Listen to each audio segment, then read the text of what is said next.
A very good day, a very good morning, a very good evening to those. I don't know what time it is, wherever you are in Africa. I don't know where you are around the world and so forth. Whatever time it is here in Southern Africa, it's exactly 16 minutes past 12 p.m. And we are joined in studio by Tafadzwa Munzwa. I think he is still connecting. I think he's still connecting. His network is a bit jumpy.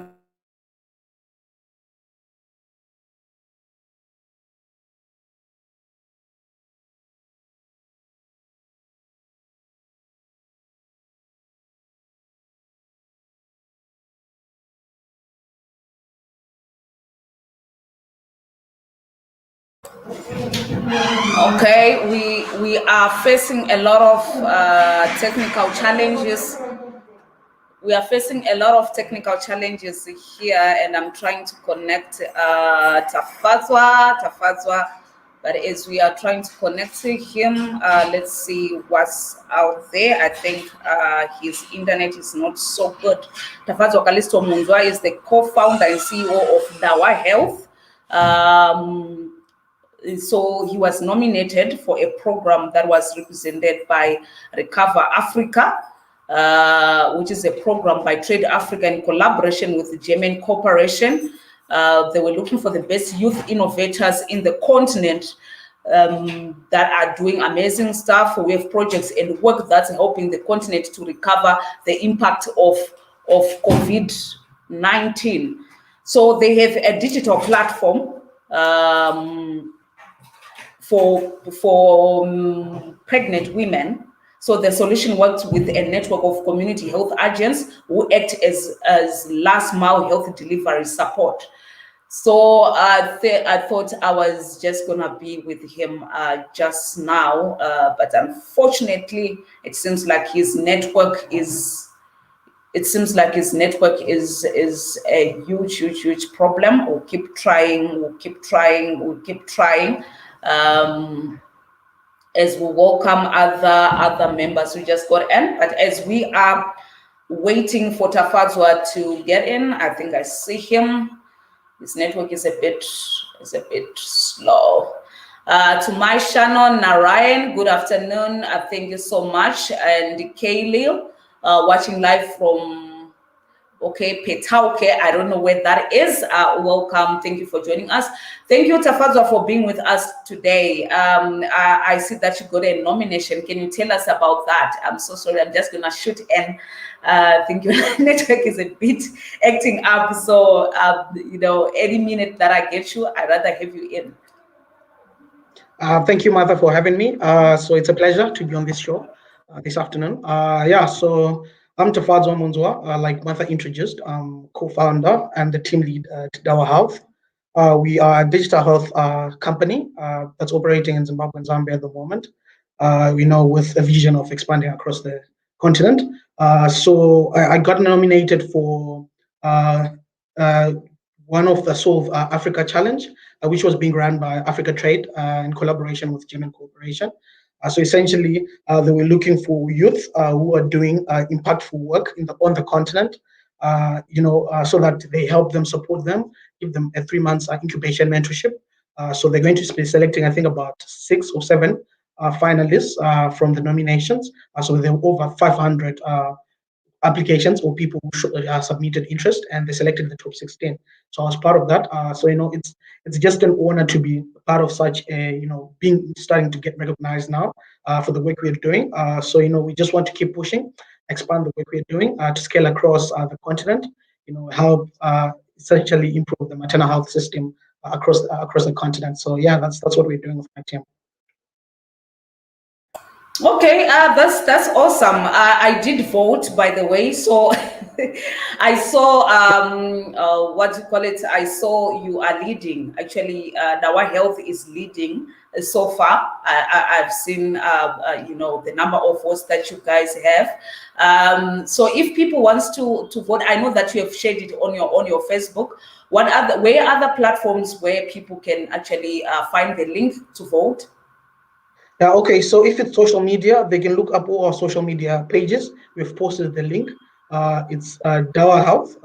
If you look us on either Twitter, Instagram, Facebook, you can find us, or even LinkedIn. So those are our direct pages. But for the Africa Trade, they also have links on their pages. But the website itself, it should be. Let me just look it up. Where you can directly go and see. Okay. Yeah, because Yeah, I'm actually writing it in comment here. yeah, so it's fairtraderecover.africa. That's the website you can directly go and vote. So you see all the finalists who have been selected for that. So you can just directly go and look up Tafadzwa Monzo or Dawa Health. You find me. Then you just vote for us. It will help us scale our work as well. So we're looking forward to people helping us with that. Okay. So tell me something just in brief. What does this solution means to Africa, to women, and the health Yeah, departments in Africa, in any country? What does this mean? Yeah, okay. Thank you for that. Very good question. So I think if we look at the statistics that were published by World Health Organization, over Mm-hmm. 830 mothers die every single day from Mm-hmm. preventable, perinatal complications, and 66.7% of those numbers are in sub-Saharan Africa. So you can see Wow. the unevenly distribution of that, of all across the world.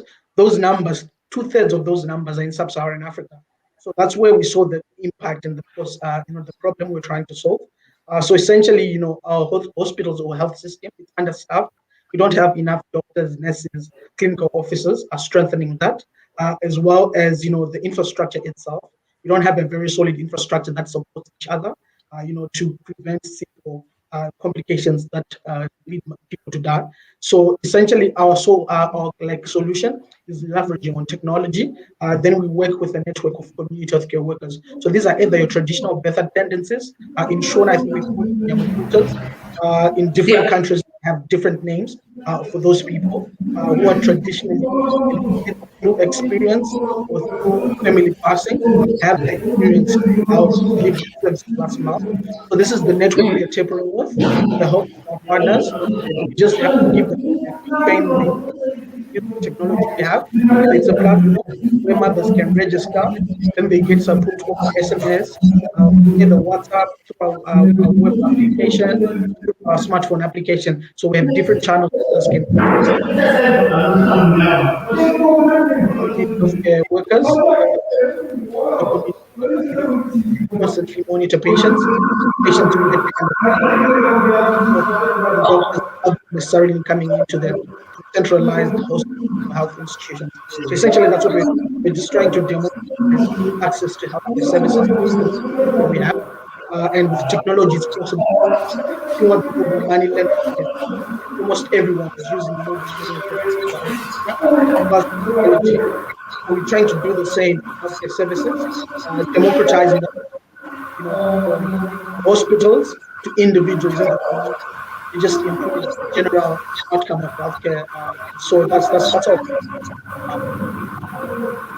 Okay, I think your network is a bit breaking, but I could hear, and I hope that the listeners got everything that you were explaining. And I do understand, especially in Sub-Sahara, it's just something else. I've been at maternity wards that's at Mnene Hospital, which is situated in Berengwa, by the way. So when it comes to these, you find out that women go to the hospital for maternity a month before they give birth, because there are no ambulances, there are no cars to ferry them, and so forth. And I think you also saw last year there's a gogo who is based in Harare, Zimbabwe, who has been helping women to give birth somewhere in Mbare, or I think I forgot. I didn't get her name. Yeah. Yes, yes. I think those I don't know if you have managed to reach out to such people and see how, because I saw the first president, the first wife was also there. So I don't know. I'm not sure how those people can be assisted, because I saw the conditions. The pictures that are on social media are something else. That if these Nyamukuta's assistants are not well trained, what then? Yeah, okay, yeah, that's the actual problem we actually identified. So if you see generally in sub-Saharan Africa, most mothers don't go for their maternity or their antenatal visit, until the last month when they're just preparing to give birth. So they're missing about 7 months or so of getting antenatal support. So that's where we're coming in. They don't have to be traveling long distances because we're literally using technology, riding on telecom companies to get Okay. this service, get their medical parameters wired remotely. So what we are doing actually, our strategy is very simple. We realize that going to these individuals might not give us the kind of impact and scale we want. So we're going through partners. So right now we're working Okay. with UNFPA. We're working with Yaya in Zambia. We're working with also MTN Zambia. So these are already big networks that already have people in their systems. So we just go into that network, we give them the equipment we need, we work together with them as partners, then we deliver to either the customers they already have on MTN, or if it's UNFPA, we have a project, we have a big project we are doing in Zambia with them. So that's the kind of model we have. So we're anticipating to do the same to Zim. We're going to partners like UN agencies like the UNFPA, get a partnership with them. Then through that partnership, we just use the network and the influence they have. It's kind of easier to onboard a lot of these traditional health birth tendencies and the Nyamukutas onto our system and just provide the support last mile using their networks. So that's the kind of strategy we're using as a company. No, that's actually lovely. Don't forget to partner with the chiefs. They usually have a database and they want to feel important.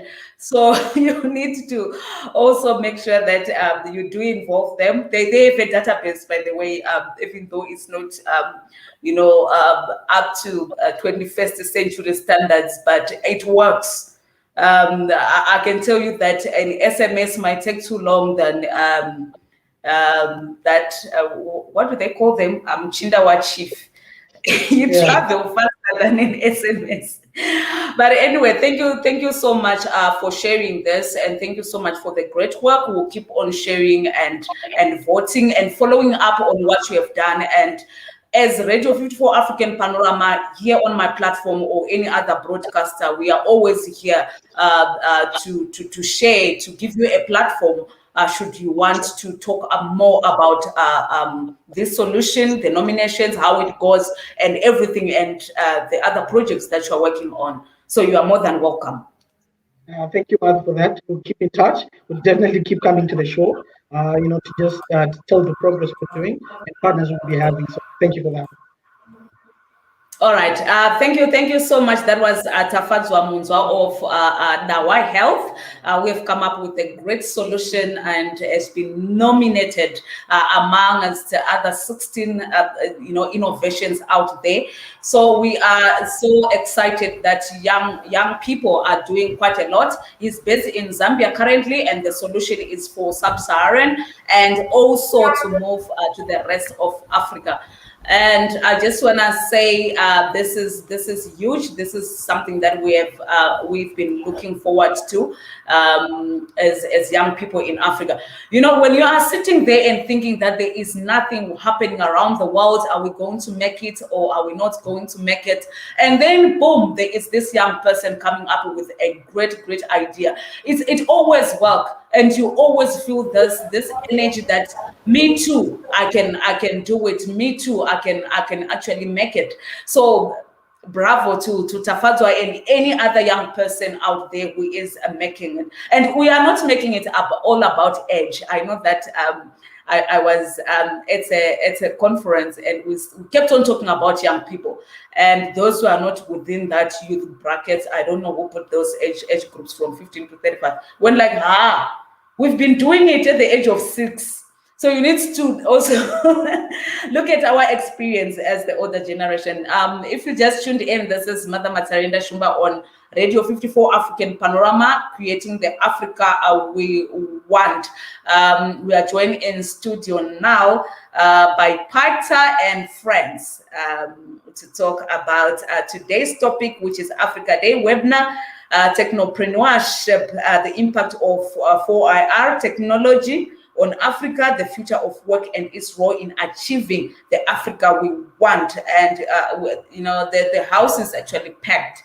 I have here big people. I'm actually shivering. If you were looking at what I'm looking at, you just ask yourself, why are we where we are now? When we have such big people, it's just that young people these days, they don't want to really learn from those who have walked the path. We know it's too much. We know too much. We know too much. In the house, we have Mr. Mthunzi Mdwaba, who is the CEO and founder of Paita. We have always invited Paita here. It is actually one of our technology partners here at Radio 54 African Panorama.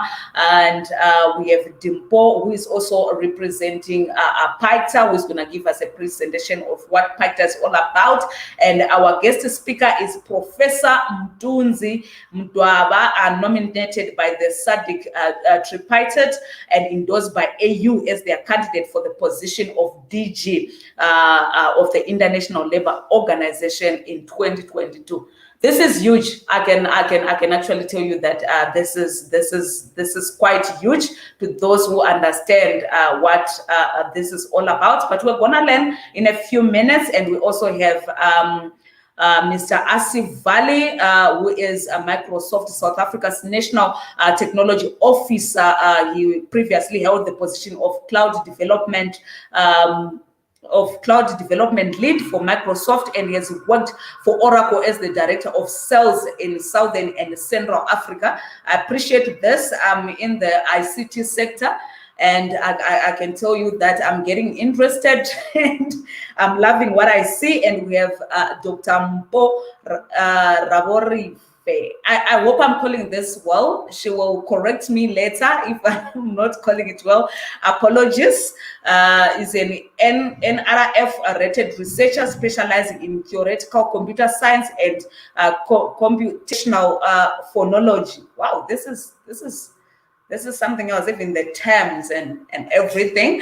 So in the house, we're actually packed with gurus. We have everyone that we need to tackle this issue. Welcome, and thank you so much for joining us. And I'm gonna give it over to Mr. Mthunzi Mdwaba of Paita to open the floor for us.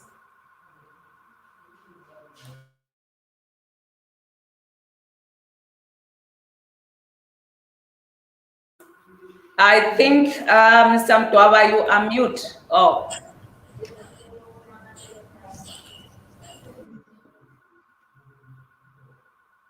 Okay. Mr. Mdwaba, you are mute.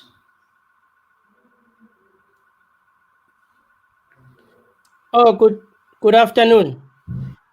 Good afternoon, everyone. Technology Lead. Yeah, good afternoon. Good afternoon, and good afternoon to listeners. Thank you very much to our guest speakers, and thank you for Radio 54, Martha, for hosting us again.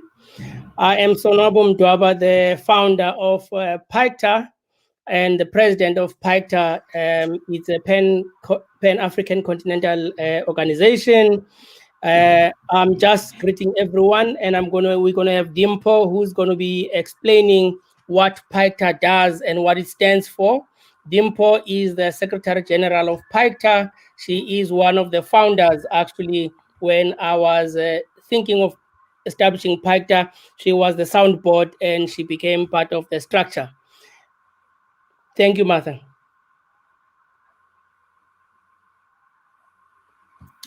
All right. Thank you so much for this. Welcome to the show. And Dimpo, I'm just gonna give it over to you, and you may you kindly unmute, please. Am I unmuted? Yes. Hi, everyone. I just want to introduce Paita and basically just lay the foundation for this webinar and let you know what the organization is about. Paita and everything that we stand for is inspired by the former president of South Africa, Mr. Thabo Mbeki's vision. He had a vision of a continent that is purely Pan-African, and all of his ideals were the true inspiration of the organization. So these ideals were shared by Kwame Nkrumah of Ghana and Nasser of Egypt, and basically the diaspora as a whole. And we are pioneering for a Pan-African machine that advocates for unity and tackling common issues that are affecting the continent. So although PACTA is a new organization, like the movements before it, it aspires to the main goal of Pan-Africanism and all Africans all over the world uniting to work together for an economic independence in the continent. And the relevance of this unity and its purpose is basically significantly pronounced now in the 21st century, especially in light of the COVID-19 pandemic and the effect that it's had on the continent.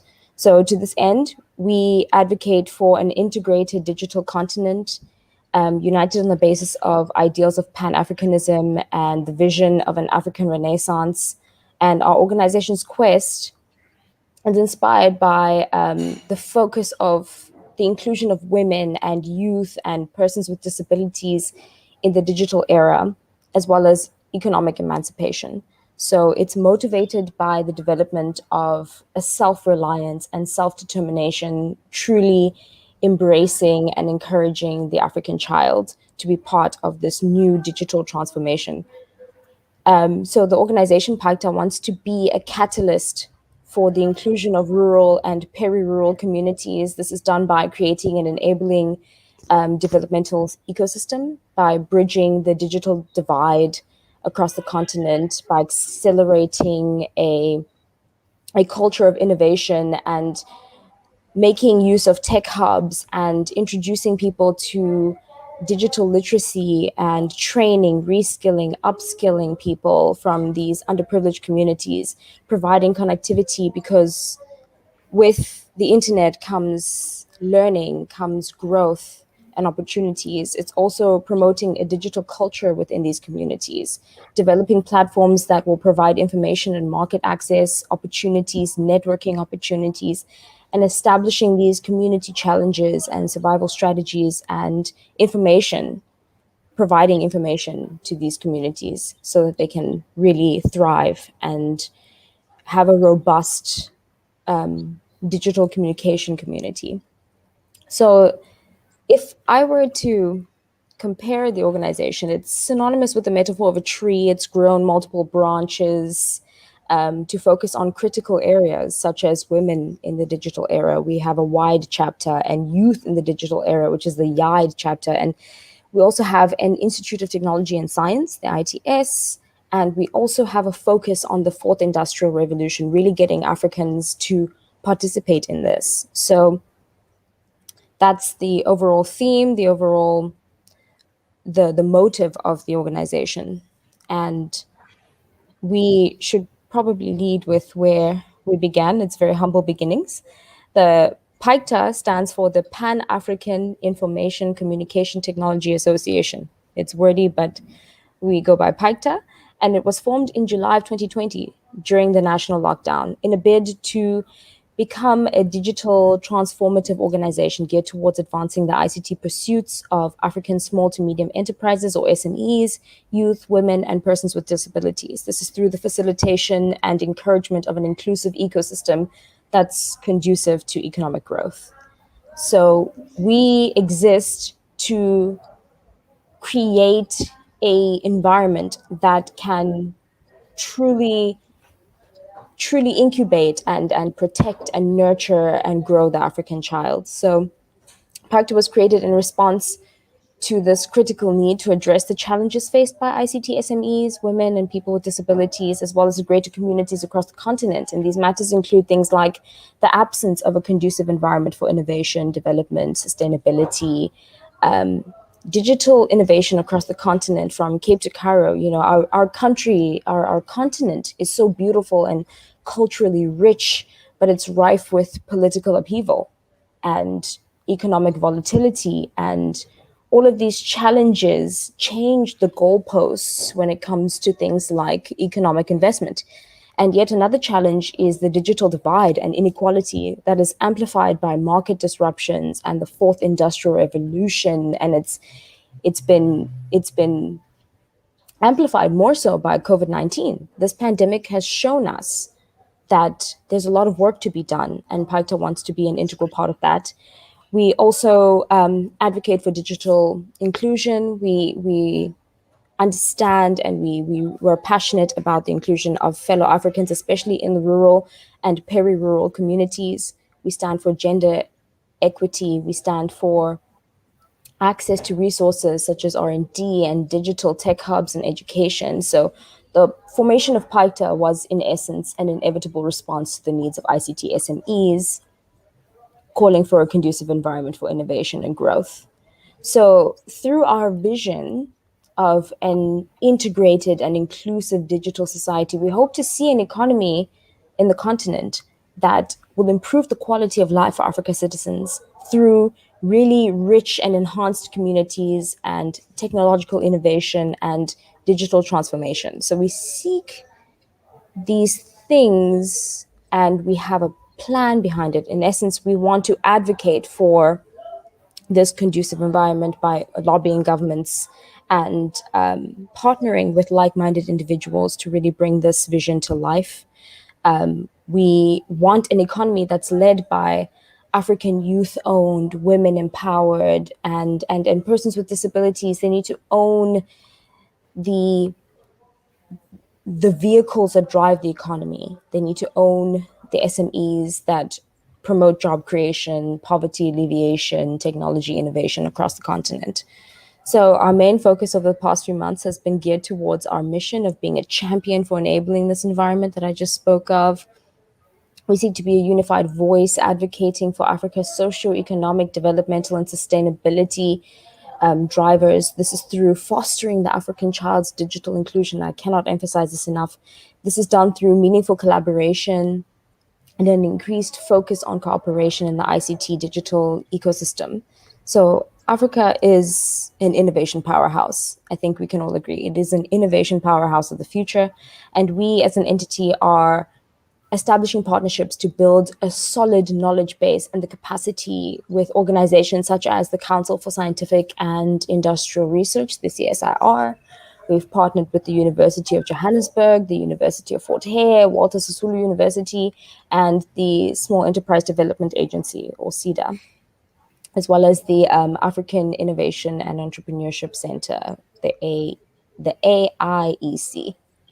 So all of these partnerships have really given us a solid base to achieve our mission, to achieve our motive. So we're in the process of creating partnerships with other government bodies across the country in South Africa, Namibia, Zimbabwe, Ghana, Zambia, and Ethiopia. The intention of the strategy is just to surround the organization with credible partners who can play a positive role in getting the organization to achieve its strategic imperatives. So Paita successfully forged all of these partnerships with various organizations, and it's corporates to academics to public sector players across multiple social spheres. And as a result, we're able to offer digital literacy and skills development programs to rural and peri-rural communities via specifically our Cisco Academy accreditation. So in a bid to bridge this digital divide in the era of smart cities, Paita has devised a strategy to find new ways to close this digital divide, to include the rural and peri-rural communities. And again, we really have to emphasize that we are behind youth empowerment, female empowerment, empowering those with disabilities, and innovating ways for them to be included in this digital era. So we have webinars and we have hackathons, boot camps, and these are really rich resources that enable us to disseminate this digital information, creating platforms for everyone to show their creativeness and their innovation across the continent. So to that end, we've actually had quite a few webinars last year. Since we've begun, we've been a force to be reckoned with. We've gone out and we've had meaningful, crucial discussions, topics like on International Women's Day, that's the 8th of August 2020. We had an International Youth Day, that was in August 12th. We also hosted webinars on the future of software development across the continent. That was on the 22nd of August. We then went on to discuss the power of collaboration and creating the Africa that we want. That was on the 13th of September. And we had a webinar on African Youth Day last year, focusing on the role of small enterprises, women, and youth as technological drivers across the continent. And we had a seminar that was titled Building the Career That You Want During the Fourth Industrial Revolution and Beyond. That was in December.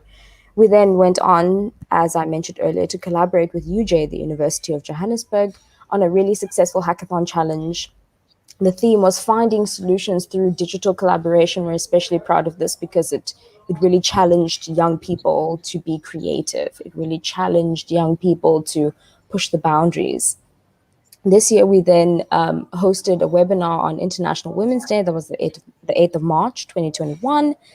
And then we had a Technoprenuership webinar. It was two parts. Part one was on the 25th of March. It focused on the future of startups. And part two on April 15th was open access for women, building innovative and resilient solutions to endure this very complex marketplace. And more recently, we had a webinar that was centered around IP protection and technology commercialization. That was on the 16th of May, 2021.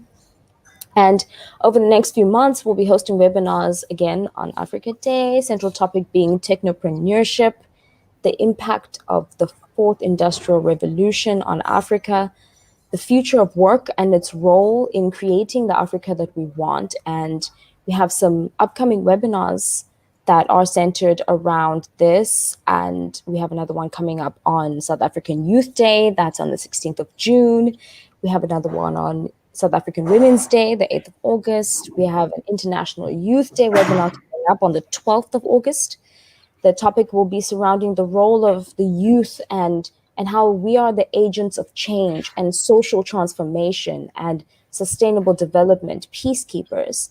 Then we will have another webinar on localization and how this is pivotal to the sustainability of our continent and economic recovery, strategies for growth and prosperity, especially in these challenging and often uncertain times.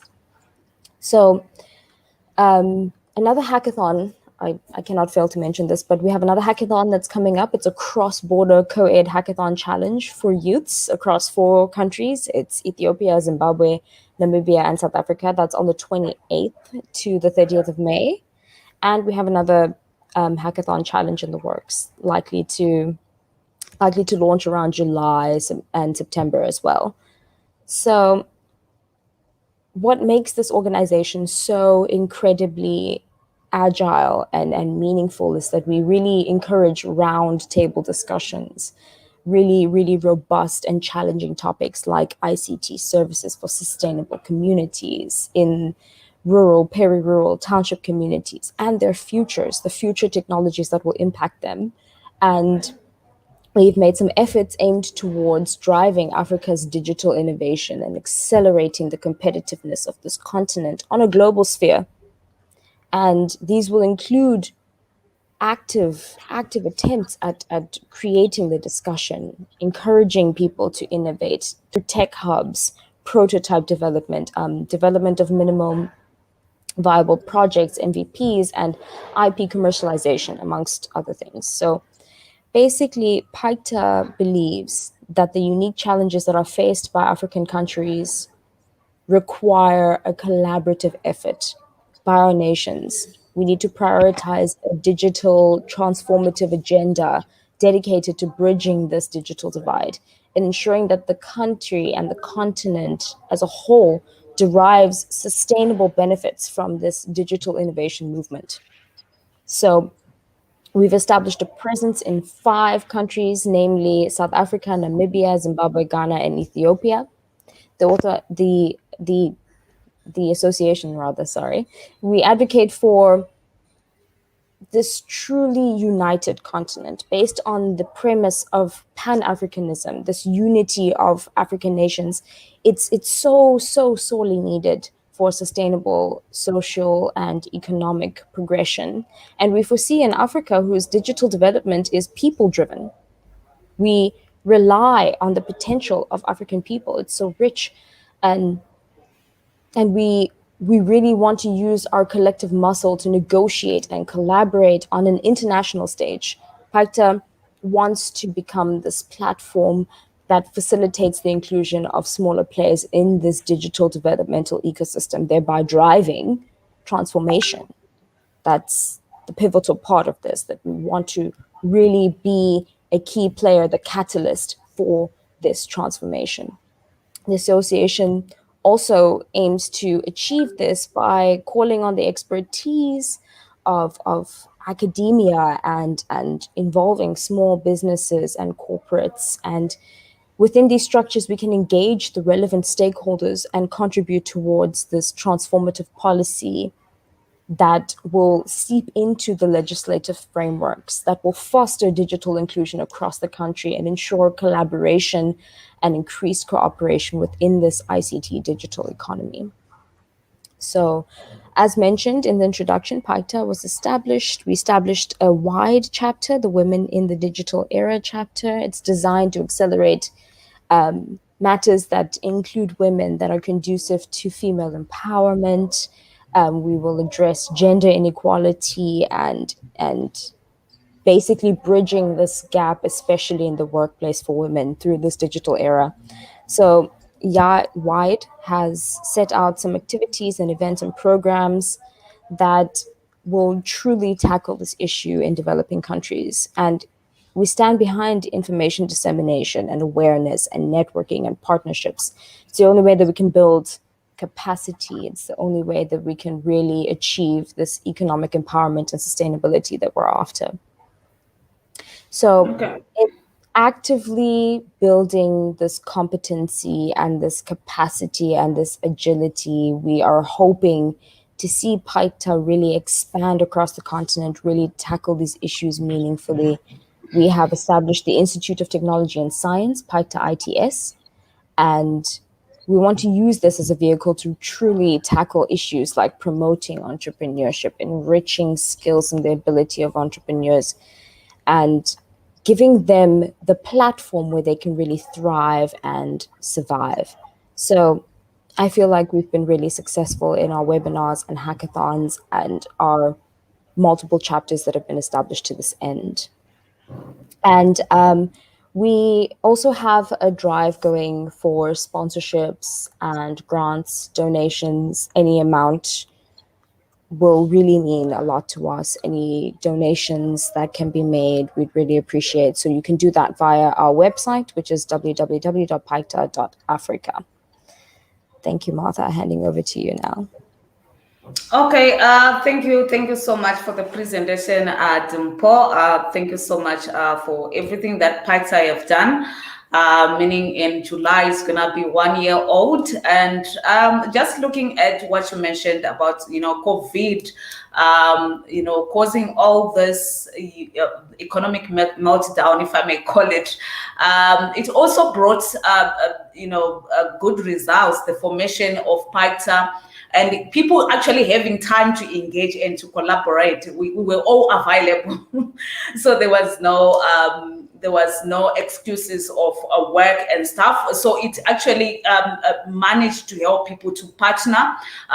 Also, as Radio 54 African Panorama, we started during the pandemic, and we are also excited to have partnered with organizations like PICTA. I'm just going to hand over to our guest speaker so that he can give us another great presentation. Professor Mthunzi Mdwaba, who is gonna focus on the future of work and its role in achieving the Africa we want. You also touch on his nomination as DG of the International Labour Organization in 2022. Like I said, if elected, he will be the first African in the 101 years of the International Labour Organization's existence to be the DG of that position, of that department. So over to you, Mr. Mdwaba, Professor Mthunzi Mdwaba. Thank you, Martha. Can you hear me? Because if you can hear me, then everybody, I assume, can hear me. Yes, yeah? I can hear you loud and clear. Okay. I can hear you. Good afternoon to everybody. I was very pleasantly surprised to see that my niece is the Secretary General. You see, I wasn't properly briefed by the family. I was briefed as a guest speaker, I guess. So I was very excited to see her doing the introduction and knowing that she is the brains behind this. You know, youth is the way we should be going. I was wondering if this was my brother's doing. Now I know it was my niece's doing. So we all have the facts right. I want to be sure that I have 20 minutes to speak and then 5 minutes for questions so that I can keep to my time. I want to take the opportunity to greet everybody that's listening, take the opportunity to greet the kind doctor, I think Dr. Mpora Burife, who is a fellow guest speaker, greet Dr. Asif Veli. I was tempted to think we're in the Silicon Valley, Dr. Veli, when I saw your name and I saw Microsoft on it.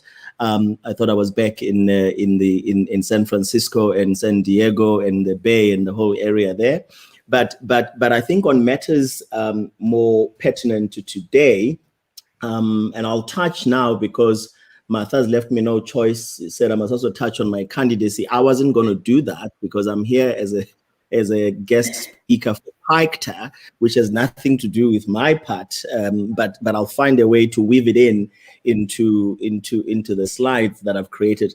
Now, Sonwabo, am I getting the slides on? Do people see my slides, or must I just?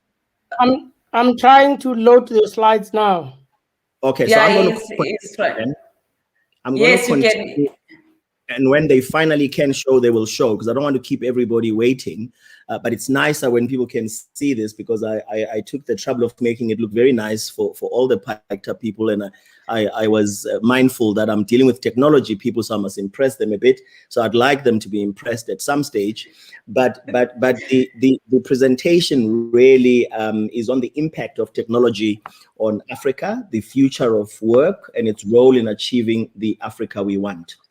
When you finally see the slide presentation, you would see that the second slide talks about the organization that I represent. I think it's important to contextualize the conversation, and contextualizing the conversation starts quite simply by explaining my title, because it's rather long, but it's you'll see just now that it fits into what I do. So I'm the International Labour Organization's Vice Chairperson. Now, the International Labour Organization is one of the United Nations specialized agencies.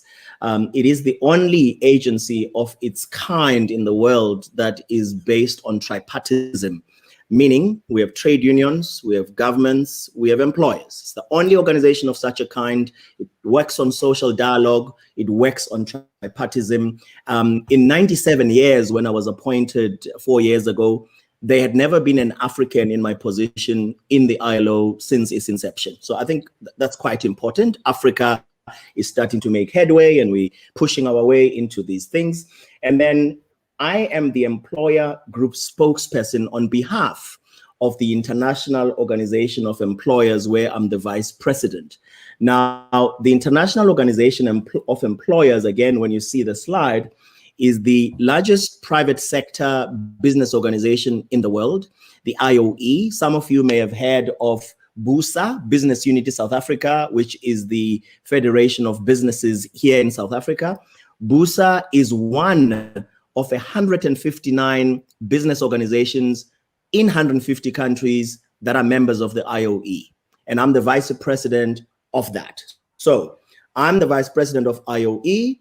into the ILO, so that contextualizes. Now, the IOE itself, which is what I represent from the business side of things, is through this network of 159 members and 150 countries. We represent over 150, we represent over 50 million companies through that network of the 150 countries, and consequently, we represent hundreds of millions of workers. Now, with that in mind, the next slide, when you finally get your slides, would be slide 3. It says, what do we do? What is the expertise that we have?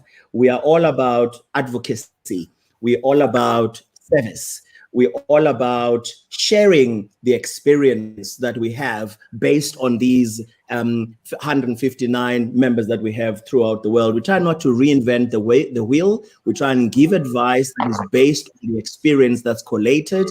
We try, of course, and understand that every region is different. So I represent all the regions. I represent North America.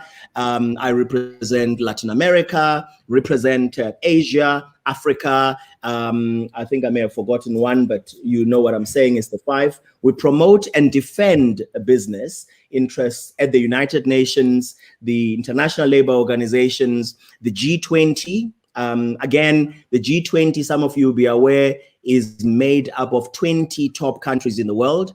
And since 2011, I have been the representative on the Business 20. So the government 20 has a Business 20 and has a Labor 20 and has a T20, I think 20, where I was a keynote speaker, I think yesterday or the day before. But in the B20, I actually am the co-chair of the Employment and Education Task Force, which is in Italy right now. A few years ago, it was in Germany. But as I say, it's been running for 11 years, different parts of the world. And our vision is to create a sustainable economic environment around the world, promoting free enterprise that is fair and beneficial to both business and society. The next slide, I see we're not making it with the slides. You can send them later to the people. I'll try and be as visual as I possibly can to keep everybody interested. The next slide talks about expanding influence, which is really what we try and do. You'll see when you finally see the presentation, it's got photos with Antonio Guterres, who is the Secretary General of the United Nations, some other colleagues of mine throughout the world in various fora, various activities that we work with. Next slide, you would see when you get it, some of our partners.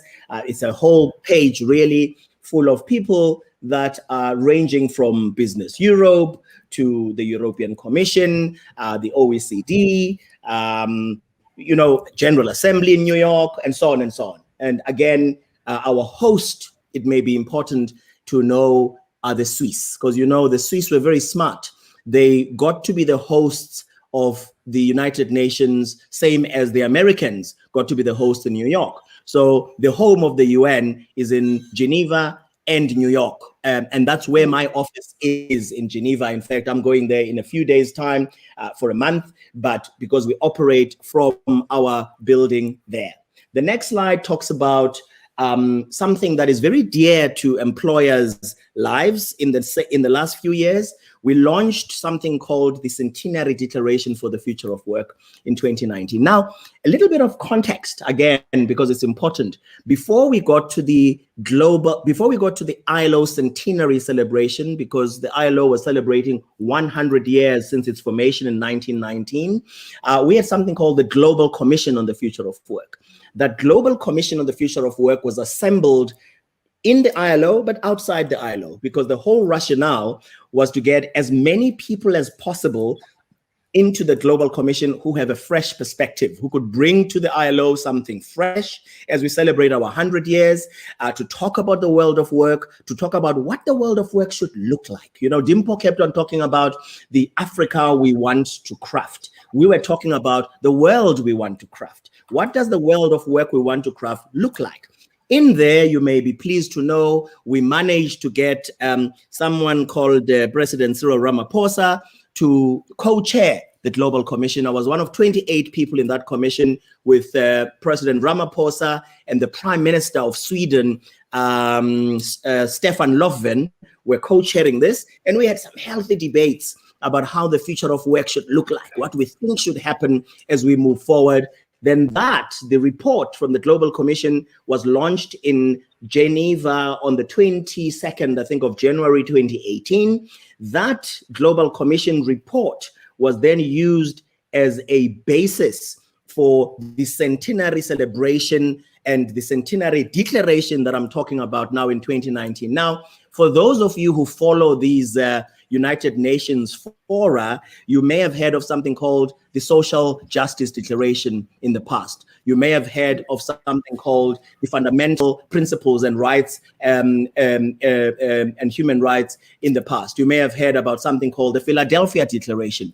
All these are declarations that have been taken in the multilateral environment because they were meant to be symbolic of something, and they were meant to be some kind of a blueprint for the implementation of something. Now, the centenary declaration that we came up with in 2019, again, it's a page and a half. When you have time, I would welcome you and invite you to go onto the ILO, look for the ILO Centenary Declaration, and what will you see on it? What you will see on the Centenary Declaration is that in the history of the ILO, in all of the 100 years of the ILO, you might think this is ridiculous, but it's true.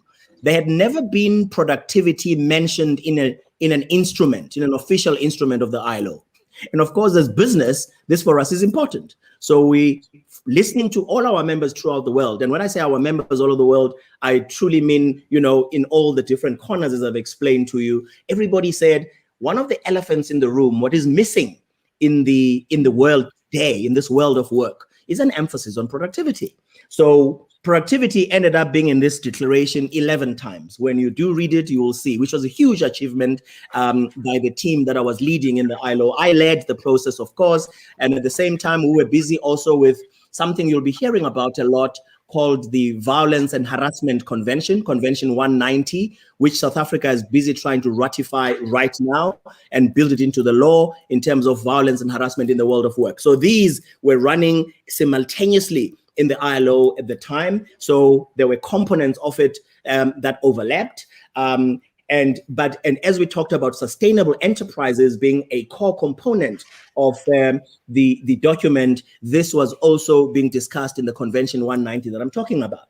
Then, of course, the enabling environment for entrepreneurship and sustainable enterprises, absolutely key, is part of this document. And then we started talking about diverse forms of work arrangements. And I think when we talk about diverse forms of work, some people refer to them as atypical forms of work. We don't like this construction as employers of the world. It doesn't typify what it is we're really trying to conjure in the mind when we talk about different kinds and diverse forms of work arrangements, because diverse forms of work arrangements, as we talk about the future of work, are really some of them have no labels, some of them have no titles. And the argument we make is that whether you talk about Uberization, as we came up with the word from Uber about 7-8 years ago, some of us who were looking into this back then, you find concepts of work that are not previously recognized.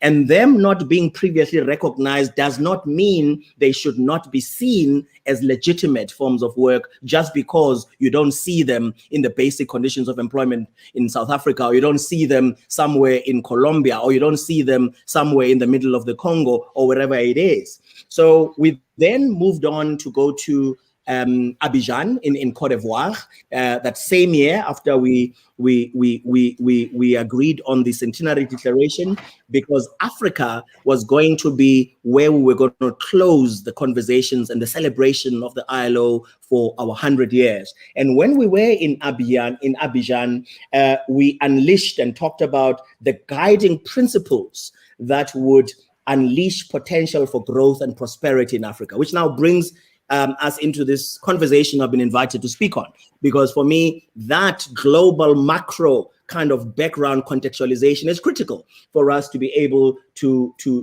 delve into it and have a focus on the granularity of it. And when you talk about what we did in Abidjan, you would see that paragraph 1 of the document or the declaration in Abidjan talked about shaping an African decent work agenda. Shaping an African decent work agenda in all its forms. Technology, of course, running right in the middle of it, right in the heart of it. We talk about building on the human-centered approach to the future of work. The main priorities for the Africa region will be built around the centenary declaration that I was talking about just now. And therefore, we committed to making decent work a reality for Africa's youth, people like Dimpo, who are in abundance in this continent, developing skills, technological pathways, and productivity for a brighter future in Africa, transforming Africa's informal and rural economy, which is a big part of who we are, the informal economy in the African continent, and other parts of the world as well, Latin America, parts of Asia, but huge in Africa. And respecting international labor standards, promoting social dialogue, and ensuring gender equality. And secondly, strengthening the capacities of all people to benefit from the opportunities of a changing world of work by what? By investing in human capital, by strengthening education, skilling. Dimpo, I heard her talk about skilling, reskilling, upskilling, and lifelong learning to leverage technology and the new types of jobs it helps create. Now, I think that kind of background for me then brings you into the meat. We start now talking about what do we see in the markets. As when we talk about the future of work, what really are we seeing? What do we see? And when we do surveys, and we've done various surveys within the context of my organization and together with our partners, and understanding the future of work and what we refer to as mega trends, the mega trends that you pick up. The first one is technological advances. Goes without saying, and that's why we're here today. The second one is changing demographics. The third one is climate change. The fourth one is globalization. And then we found that there's these 4 mega trends, which have been there all along. They're not new, but it was the first time that you were noting all these mega trends existing simultaneously. And this is the complexity of this new world we're operating in, is that now no longer can you look at these things as being very separate, siloed things. They are all interwoven and integrated. That is where the trouble is, right? And we need to be able to deal with them together as well, because otherwise we shall be failing in how to address them. And we then came up with a 5th mega trend, which for us is a shortage of skilled labor. All the companies that we spoke to talked about this, right? So how are these future of work mega trends changing the landscape of the private sector, the impact of them in the world of work? So when you proceed with my slides, you would see that I have a slide that goes on about how we organize our work, the working time, issues of working time, issues of location, where you are. I mean, this was pre-COVID, by the way, but the COVID actually was almost like the practical study in a very violent and cruel way in some quarters, of course, because it wasn't kind to many parts of the world. But it's almost like it was the practical that was needed for us to fixate and focus our minds and think clearly. Because all of a sudden, it wasn't just a matter of theoretical conjecture that you may talk about location, that where is the world of work? When you talk about the world of work, where is the place of work? The place of work is wherever you can work. The place of work is wherever you can have the tools of work. The work, oh, finally we have my slides. You see, technology sometimes works like the law. It's like an ass. It works like a donkey. It's very slow. So maybe you go now, I don't know what this, look for a slide, impact of mega trends in the world of work, which is where I am now. You keep going. So basically, when you talk about location and you talk about monitoring systems, then it talks about the employment status of workers and the definition of an employer. Now you can see the definition of an employer and the definition of a worker are very different from what was thought of in 1919. When you talk about the evolution of skills needed by industry, the skills gaps, the shortages, the mismatches, employment rates, a fear by workers that automation will displace jobs, what the platform economy is about, workers pushing for international standards to regulate this. The next slide. which is a continuation of the impact of mega trends. Dynamics of IR and social dialogue between employers and workers changing. Pressures on existing social protection systems, education and healthcare systems. How policymakers address issues linked to poverty, human rights, migration, informality, the gender pay gap, inequalities, and the digital divide. And rules and regulations to govern all of the above. So please don't change the slide now, because that's where I am now. I think you're a bit forward, a bit ahead of me. And when we talk about the findings that we have of the ILO and the IOE, when we did some of the surveys, you will see that we talk about a changing business and opportunities for employer and business organizations. A survey done on 500 companies with inputs from all the regions. They confirmed all these mega trends and confirmed that the biggest disruptor of all is technological advances. Now, some people, when you talk about disruptor, see it as a negative. Disruptor can be a very positive, constructive element. It's something that forces us to wake up and smell the coffee and do things differently, right? And so I will not go through that slide or the next slide. You can read that for yourselves, because it just gives you data and statistics. Mm-hmm. And next slide talks about why should business leaders be concerned with the future of work. Now, you will see that it talks about organic growth has eluded many long-standing companies, and the younger companies are outperforming those that are more established because of the youthfulness of the way that things can be done and so on. But again, I will not spend too much time on that slide. You can read it for yourself. The next slide is on figures and trends, which I thought I should also give you, that you can also have a look at without me taking too much time on that. The next slide talks about recommendations, 10 recommendations for small and large companies to harness future of work opportunities. Now, what I want to do, Martha, in the next 13 minutes that I have is to focus on these, because these are very critical, I think, to the presentation that I'm doing today. So number one of the recommendation talks about creating a conducive, open and attractive ICT culture. This is absolutely important to adjust in this new world that we have moved into a long time. We can't talk about the future of work as if it's something in the future. It's been with us for a while now. It's evolving with us for a while. Shifting our mindsets to create an ICT culture that promotes innovative, responsive, and meaningful consumer and employee connections. The next slide. Second recommendation, determining how to balance humans with the machine. Now, this for me is critical, because everybody you've spoken to in the last few years that we speak to about the future of work is either going to tell you about how technology is going to take over everything, how robotics is going to take over everything. Absolute rubbish. Absolute nonsense. When I was doing sociology, I don't know, I can't even remember when. Now I'm revealing how old I am. When I did industrial sociology many years ago, my professor used to tell me about how automation and machines are taking over. My God, was he wrong? All I've seen is how automation and machines have actually created more jobs, right? And they've been the catalyst behind the creation of jobs. Will some jobs be lost? Of course, some jobs will be lost.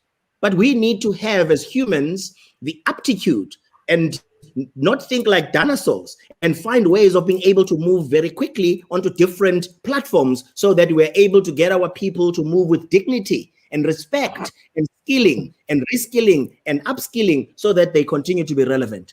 But the trick of this is that whatever we do with technology and machines, there's got to be a marriage between human capital development and machines. Until we achieve that marriage, we're also going to have problems.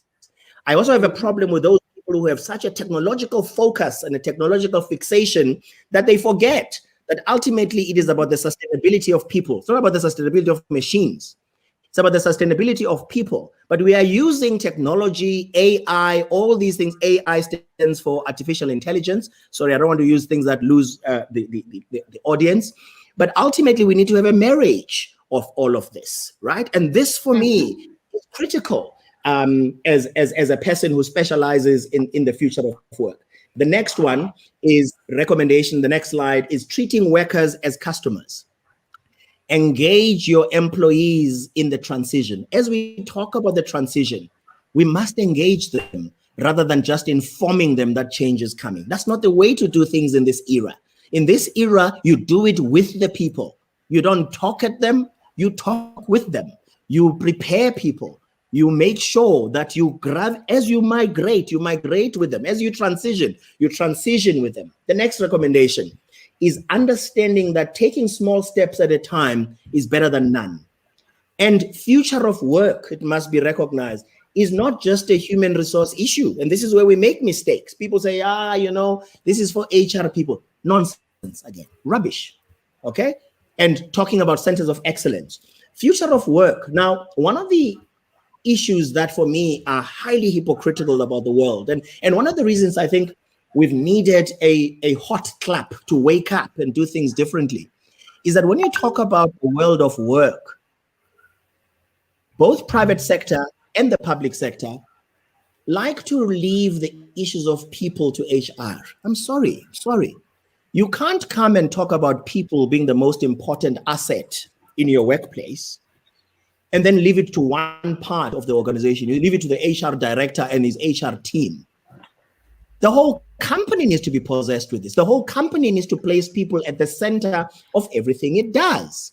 But here's the other thing that we do hypocritically.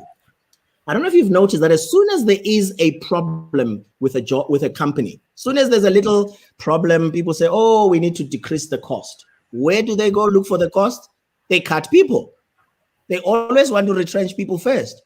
Even when these companies may have serious operational inefficiencies, which, of course, when I wear my other hat as the chairman of Productivity South Africa, this is what we do.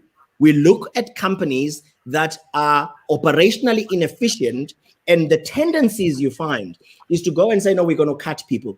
No. First, you go and have a look what the problem is. More often than not, it's not the people. This is the second. The third issue is that whenever you look at boards, if you go and do a scan of the boards now, not just South Africa, not Latin America, not Asia, the whole world, you will find that you don't find many HR directors on company boards. Because you see, HR is not as important as people say it is. And yet, HR is the custodian for people. There, for me, is the disconnect. You can't talk about people being important, HR being the custodian, but HR is not on the board. Chief information officers are, chief technology officers are, chief commercial officers are, chief financial officers are, chief everything is there. Chief measures and acquisitions are there, but not chief of people. This is curious. We are hypocrites as people. We need to live the things we say. So wherever I go in the world, I tell, because of course the ILO, I forgot to mention, has 187 countries as members, okay? So when I engage with 187 ministers of labor or 187 ambassadors or whatever the case may be. So I tell them and they get a shock. So whenever I'm invited to speak, which I must tell you, before the COVID was about 30 countries a year that I was traveling. So you find, I say to them, I'm sorry to burst the bubble for you, ministers of labor. You are not important. They say, what? I say, you're not important. You think you're important?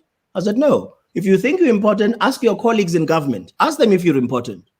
The people that are important in your government are the Department of Trade, the Department of Commerce, people in Treasury, all departments of finance. Those are important people, not Department of Employment and Labor. And that for me also goes to the heart of the hypocrisy of the world. When we talk about restructuring the world, when we're talking about a pre-COVID flawed structural world, that's what we're talking about. We need to change it. And that's why we need the youth to do this, because us old folk are already too messed up to understand what we need to do. So we need the youngsters to come and help us do all of this. The fifth recommendation talks about understanding the importance of attracting diverse forms of work, diverse workforces rather.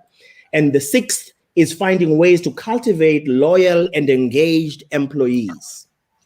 Do you change your people or change the way your people work? This is a fundamental question. Do you change your people or change the way your people work?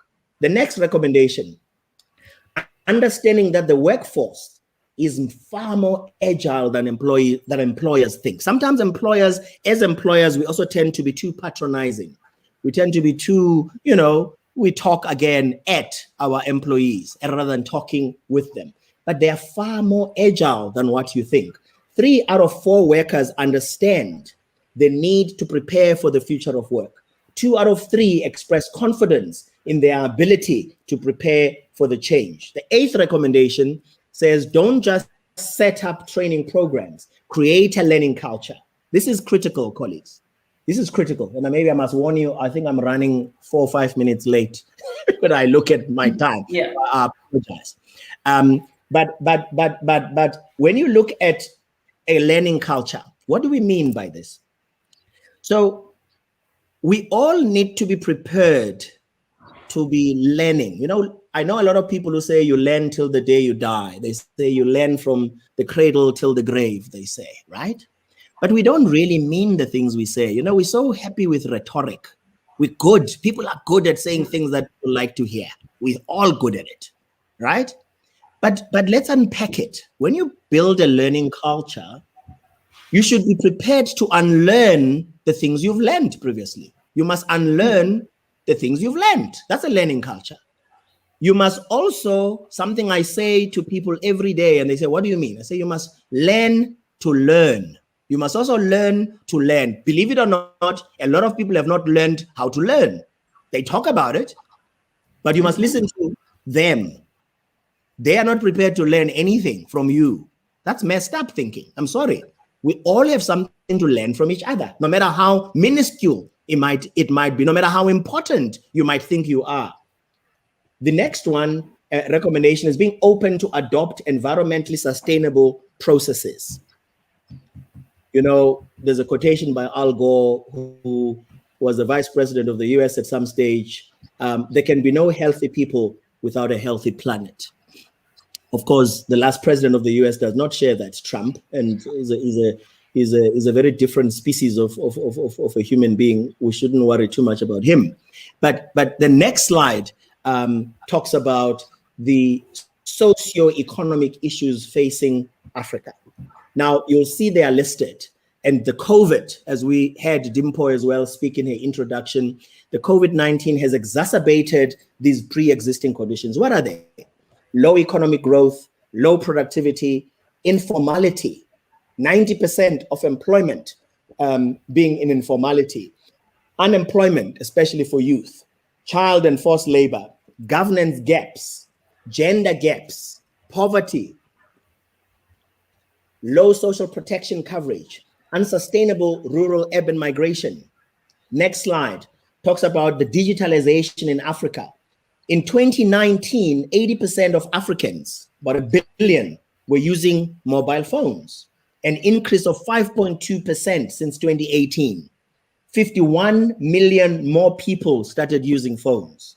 Internet penetration in Africa stood at 36%, with 473 million Africans having access to the internet. The growth rate was 8.7% from 2018 to 2019. An additional 38 million people growing the pool. The number of people actively using social media, and I'm a big social media person, me. So I already tweeted before we started, Radio 54 online, Radio 54 live, hashtag Piketa, hashtag 4IR, hashtag everybody. Because for me, it's a nice platform. You are able to communicate quickly. Of course, you must be you must also manage it carefully, because, things get to everybody as quick as you make an error as well. So correcting a mistake may also be a problem, right? But when you look at social media in Africa, it stands at 216 million in 2019, representing, of course, only 17% penetration, with 202 million of the 216 million, 16% accessing it using their mobile devices. Active social media users grew by 13%, 25 million people, while those using social media on their devices grew by 17%, 30 million Africans from 2018 to 2019. You can read that by yourself. The source was the Global Digital Report of 2019. The next slide, the digital trade is rapidly growing. Fintech services have become a very powerful lever for growth and financial inclusion. However, Africa is still the least connected region compared to other regions. So we need to work on this together. The uptake of digital technologies among African firms remains low, despite the clear benefits.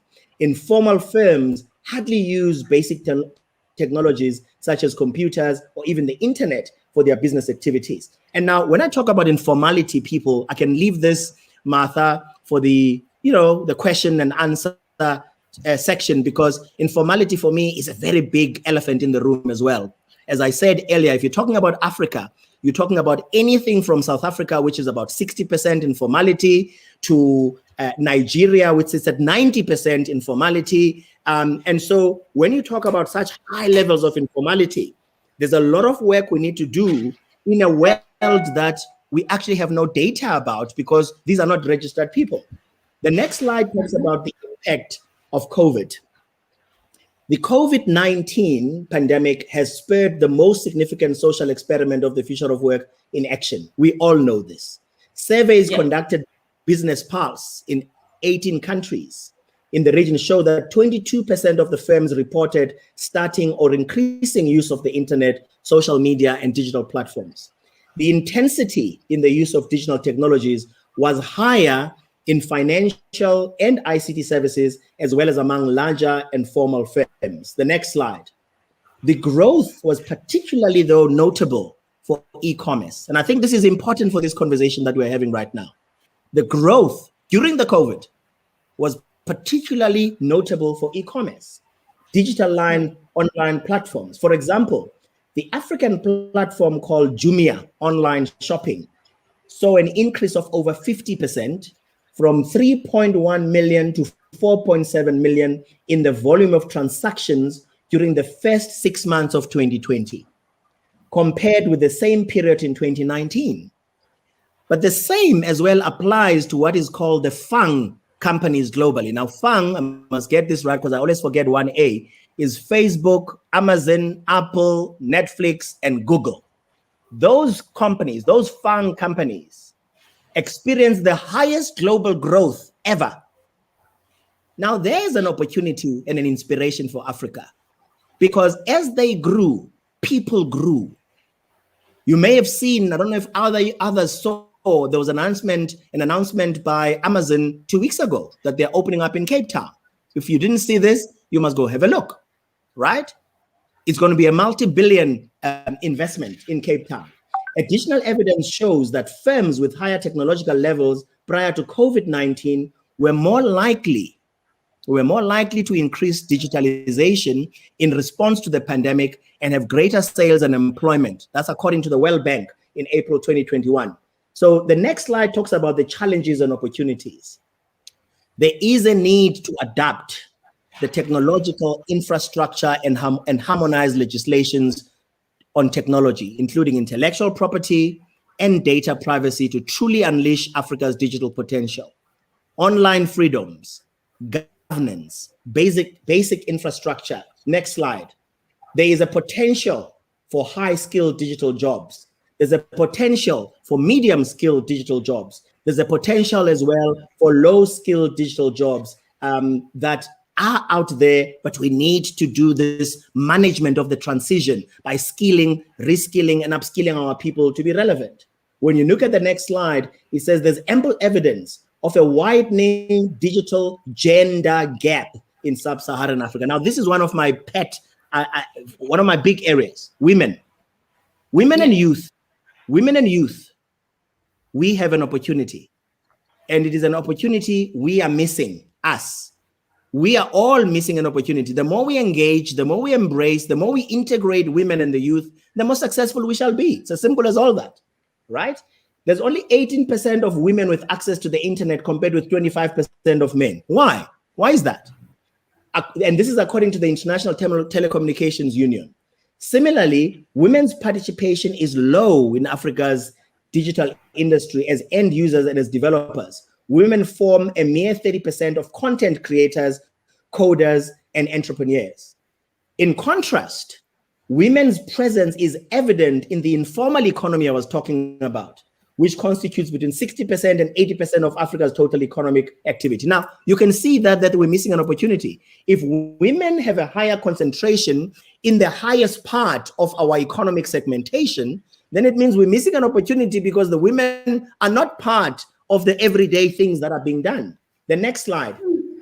When you talk about challenges of opportunities, talks about amid the fourth industrial revolution, advanced digital production technologies are being used in manufacturing activities, including hardware and so on and so on. The development and adoption of advanced digital production technologies in Africa's agriculture and manufacturing sector has important implications for productivity growth and employment generation. And then we also point out the challenges for you in the next slide, which as a result of the COVID-19 pandemic, when you're looking at micro, small, medium enterprises, you may look to further rely on digital platform partners as a way to support their recovery, build resilience, and drive future growth. Digital platforms offer the following benefits, which we've listed there: broadening your customer reach, providing access to liquidity, lowering the cost of transacting, offering online payments, digitizing operations, enabling last mile delivery through courier services. And the next slide talks about the important role of digital talent platforms, which I will leave to you to have a look at because I've run out of my time, and we can cover this as well in the question and answer section. The next slide talks about digital tech success stories, and that's the next slide as well. Now, the most important slide for me is this one: how to bridge the digital divide and promote skills for digital economy in Africa. This is now going towards solution-orientedness. How do we deal with all of this? By developing and implementing national employment and skills policies which support the needs of small and medium-sized enterprises and target youth employment. By encouraging human resources policies and skills development that link emerging important skills to the needs of enterprises. By promoting access to education, to lifelong learning and skills development. By supporting the need to provide access to infrastructure, finance, and technology, among others. And the next slide talks about the African Free Continental Agreement, which again, I'll leave to you to have a look at. But basically, the African Union must commit to succeed in making sure that this works. And just for all of you who may be following the AFCFTA, the Secretary General of this is a South African by the name of Wamkele Mnene. So again, there's no reason not to connect. And all the slides that follow are on the African Free Continental Agreement, and I won't go into them. I'll cover those as well in the questions. And then the next slide talks about the rise of tech hubs in Africa. At its core, we know what that is because we are technology people, so I'm not going to go into that. But intermediaries bridge system gaps in the institutions and infrastructures that support businesses. And the next slide shows you the rise of tech hubs in Africa, with Nigeria leading and South Africa following, and all the different countries that follow. Okay? And that will be the next 4 or 5 slides, I think, as well. And at that, Martha, I needed to put all of that in, so you'll forgive me. I took a lot of slides out, but these particular slides I felt I couldn't leave out.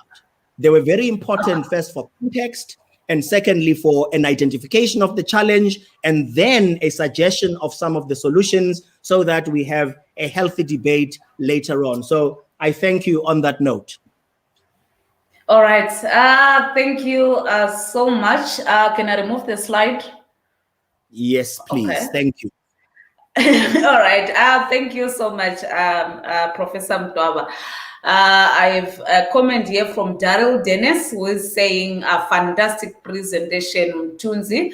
And from Olinda Nyashamaroa, who is saying real empowerment and equipment happening right here. Thank you so much. From Eric Knight, who is the founder of Radio 54 African Panorama, tuned in, who is saying that's a high power delegation. Greetings to you, sons and daughters of Africa. Let's teach the continent.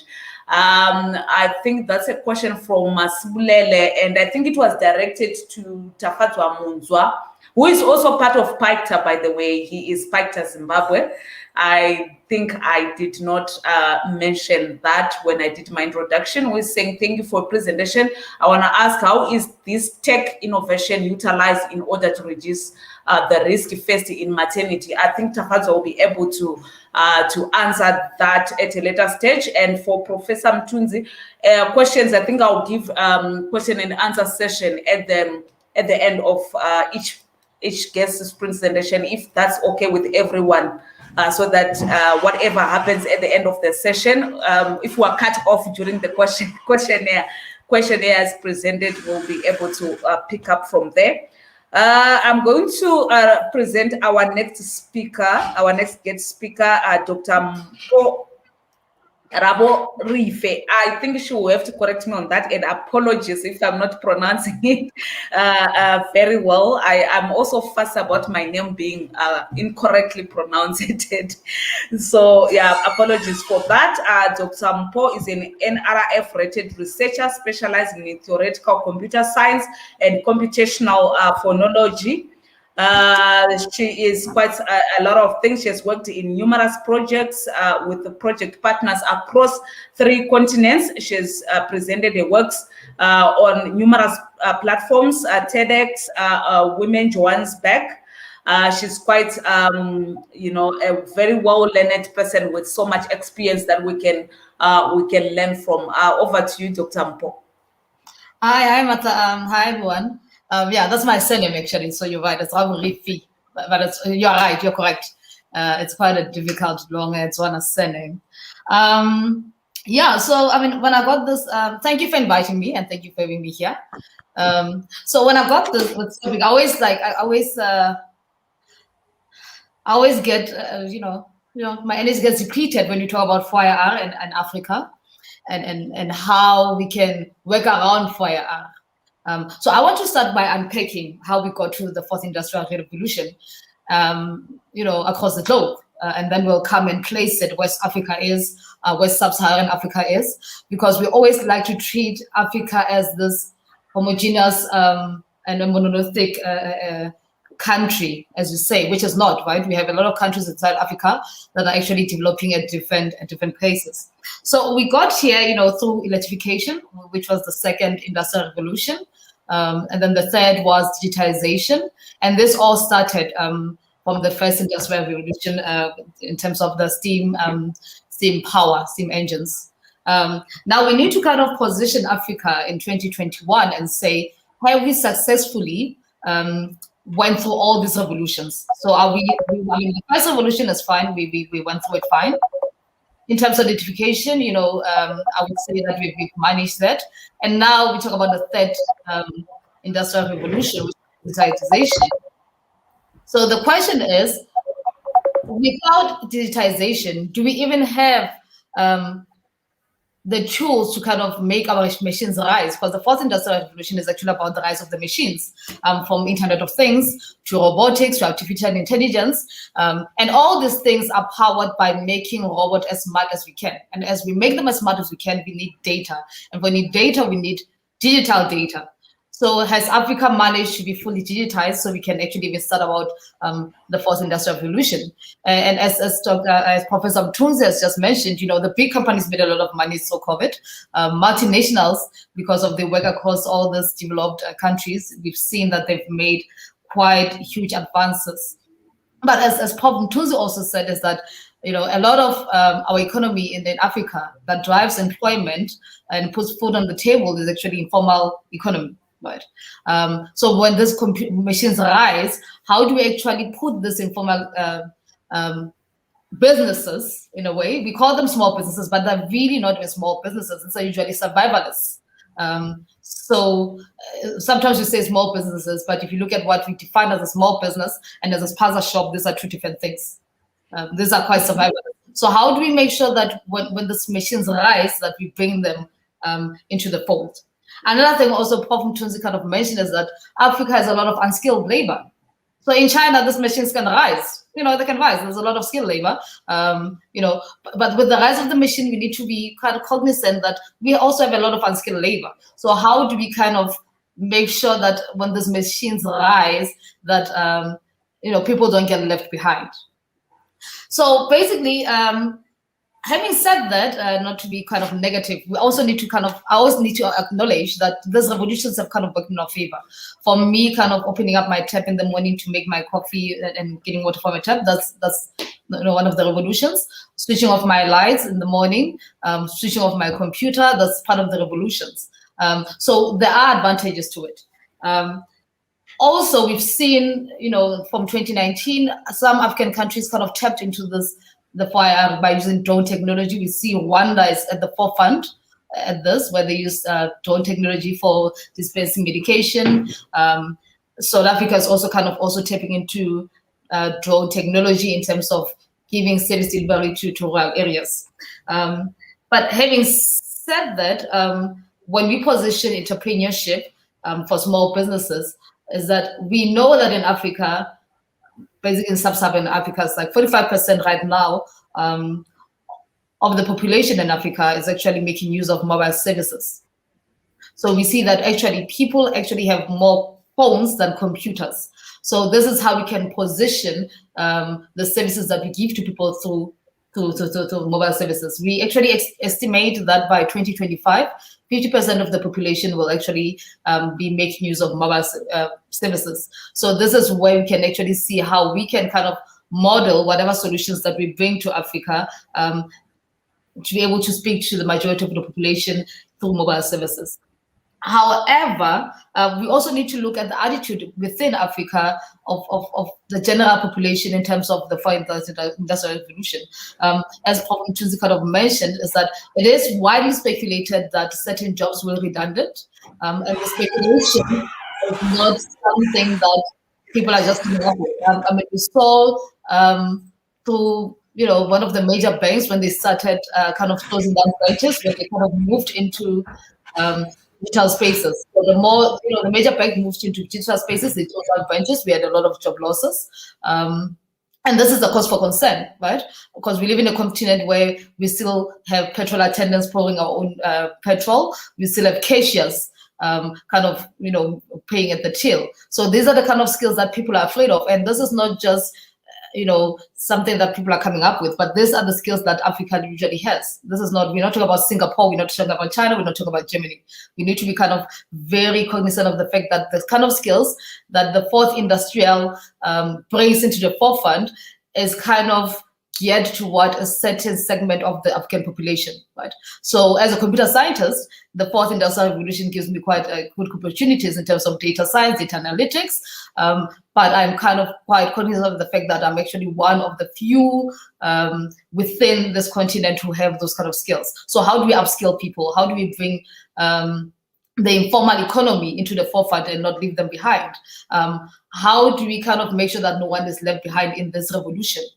Because to be honest, even in the second industrial revolution, we live in a continent that still has some dark communities where there's no electricity, where there's no running water. So some of these revolutions, honestly, didn't even come to certain communities. So by talking about the fourth industrial revolution for Africa, we need to make sure that it kind of brings everyone to the forefront. I think Paul also mentioned it. How do we make sure that no man is left behind? The rural areas, the peripheral urban areas. Our communities are also coming into the forefront. So basically, how do we put people's fears to rest, keeping in mind that we have a lot of unskilled labor? How do we join the revolution without leaving no man behind? And how do we address the factors hampering Africa as a continent in joining this revolution? And those basically are my points. I know I'm very short, but I'm glad that Prof. Mthunzi and Paul kind of mentioned certain things that I also wanted to mention. So thank you so much, guys. So basically, those are my points.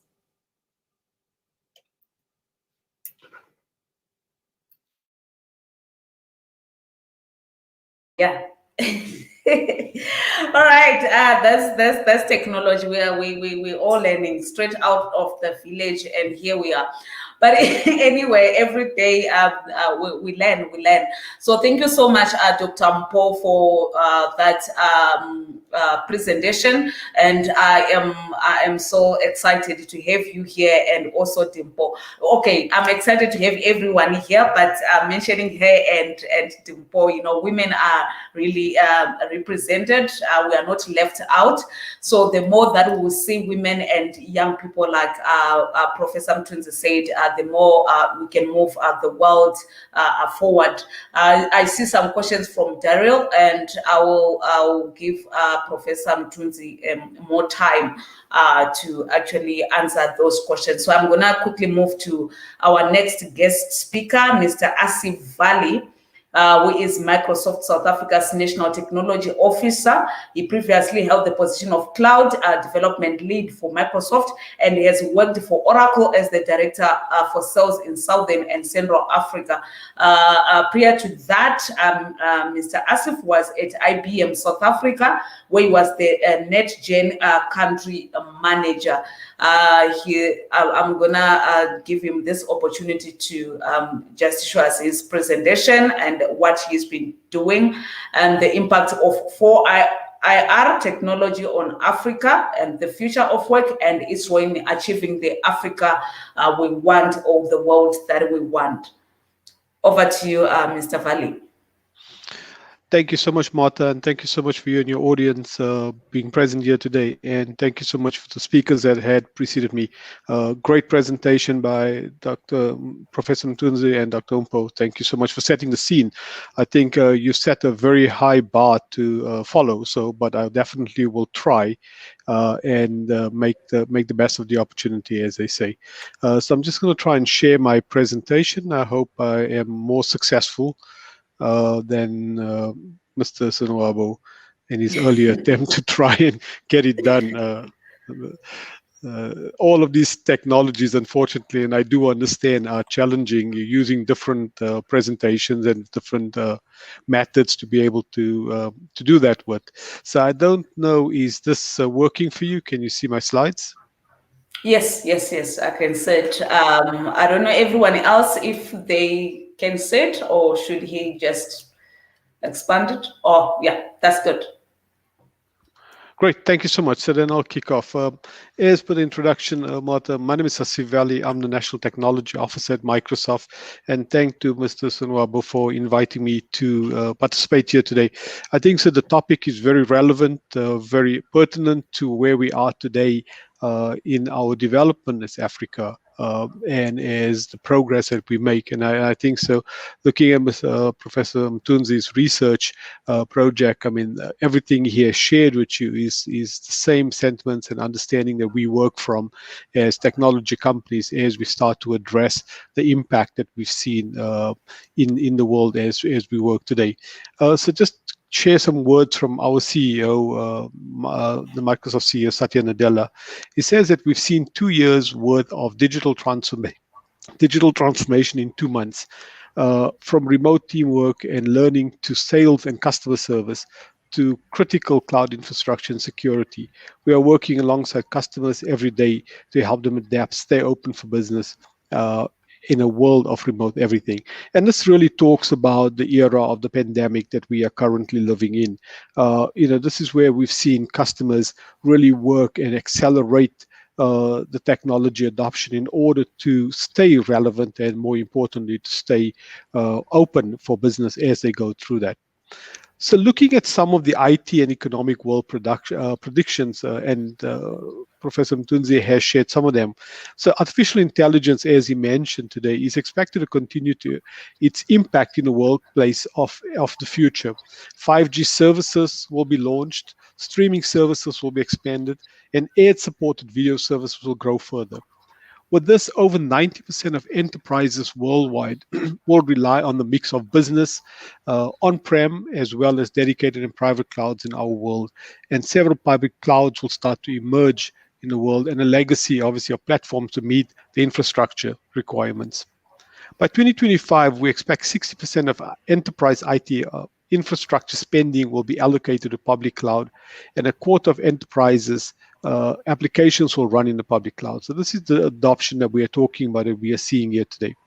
Data protection will be one of the major focus areas, as you can imagine, with the advent of the POPI Act in South Africa, GDPR in Europe. Data protection and privacy of information is probably top of mind for all of us today. Internet security will be a key concern for consumers as these acts come into play and as the technology continues to grow. Antivirus software will have privacy settings for consumers to control the information shared with companies. Cybersecurity will turn out to be a crucial part in all forms of internet use and for cloud services.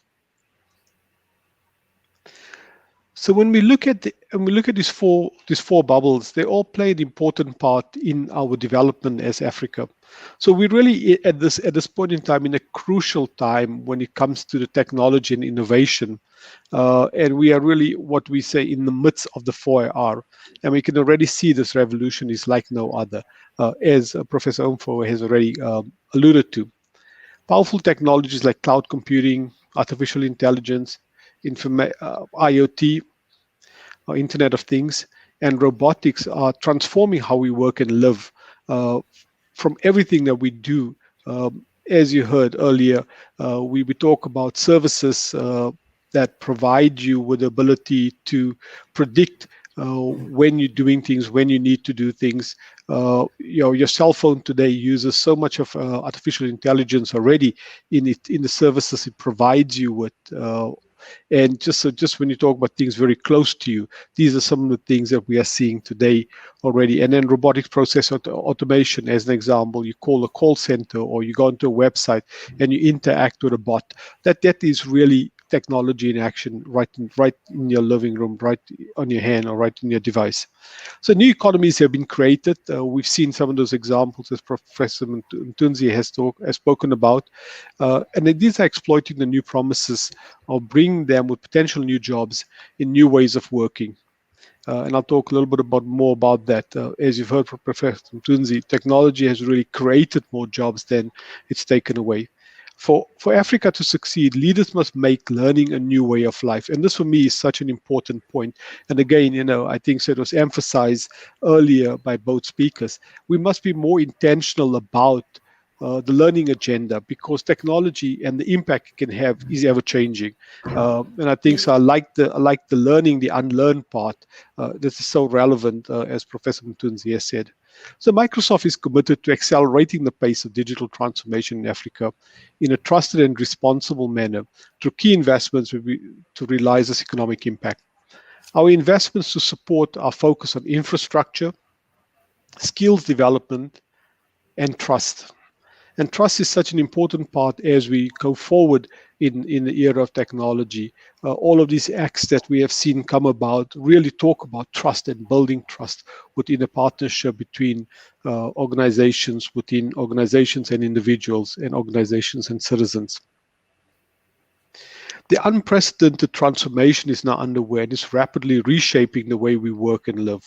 As I spoke about, the technologies such as artificial intelligence, IoT, and machine learning have come into the mainstream of accelerating this journey of the economy as we redesign the future of work. Amidst this revolution, the job landscape is changing as well and demanding people to upskill and stay competitive. World Economic Forum estimated that automation and artificial intelligence could displace 75 million jobs by 2022, while creating another 133 million new roles as companies rework the division of labor between humans and machines. And I think so, again, Professor Mthunzi, as I said, really has delivered most of my presentation, because everything he said comes out of real research that has been delivered to date. This year is, for me, a very important statistic, because we talk about 61% of job openings for developers are outside of the technology sector. And a lot of you would think about this point and ponder on it and start to understand what I mean by it as they start to use the examples of a motor vehicle today, a new motor vehicle today. Almost 30% of that motor vehicle, or the cost of the motor vehicle, is made up of software within that motor vehicle. So if you think about it, we need these developers to be able to work within those organizations. So we have more developers working in industries outside of the technology industry today to be able to help support and make the innovation and create the transformation that those organizations are working on. So if you think about 20 to 30 years ago, software has transformed every industry and has been the core and a competitive differentiator for companies.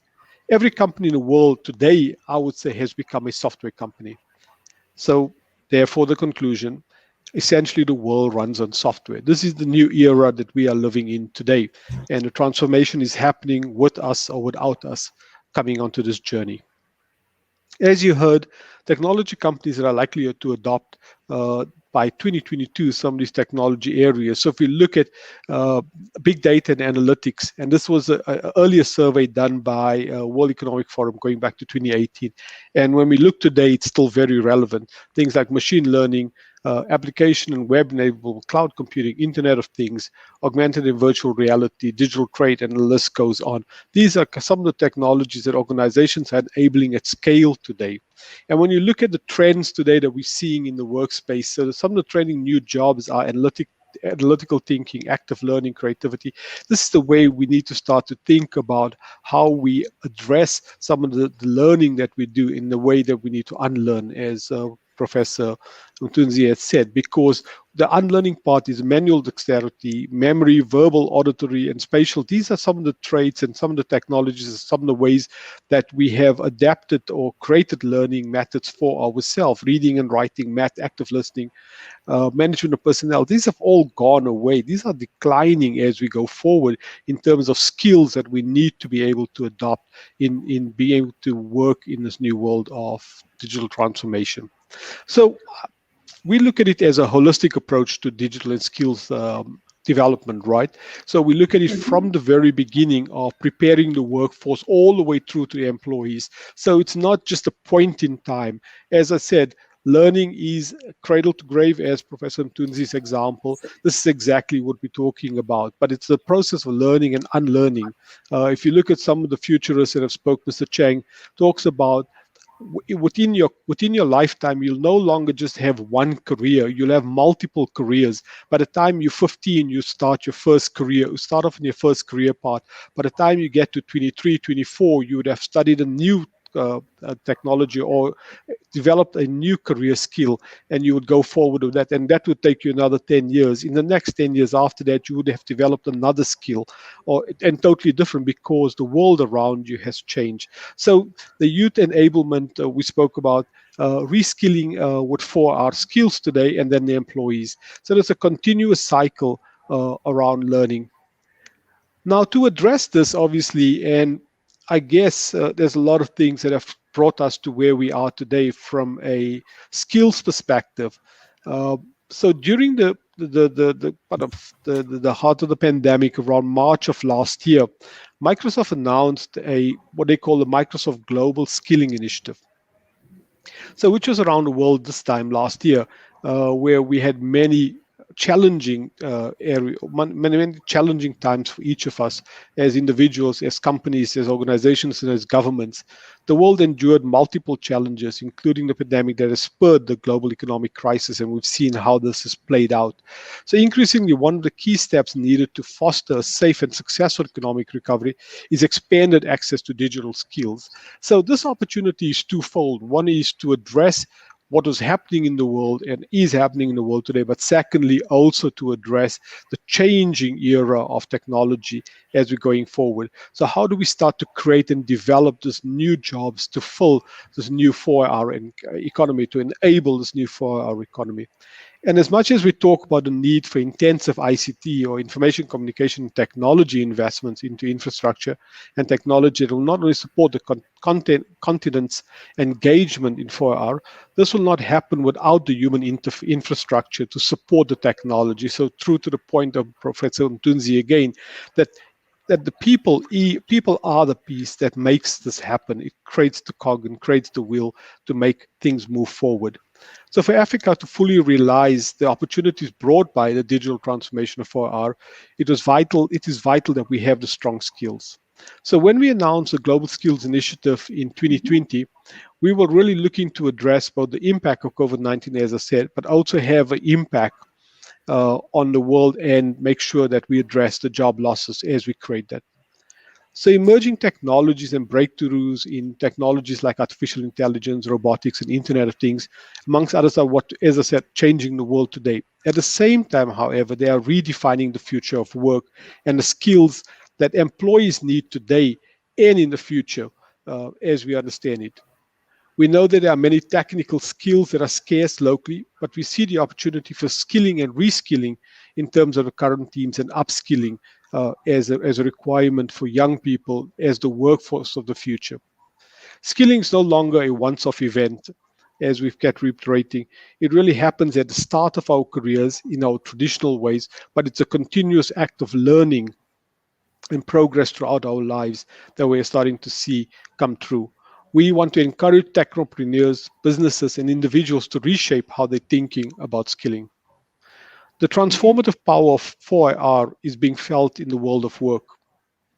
Emerging technologies are changing, and the job landscape is being accepted as the means of doing business. We want to be able to provide free access to skilling and the resources needed through some of the technologies that we have, which is Microsoft Learn, LinkedIn Learning, and GitHub.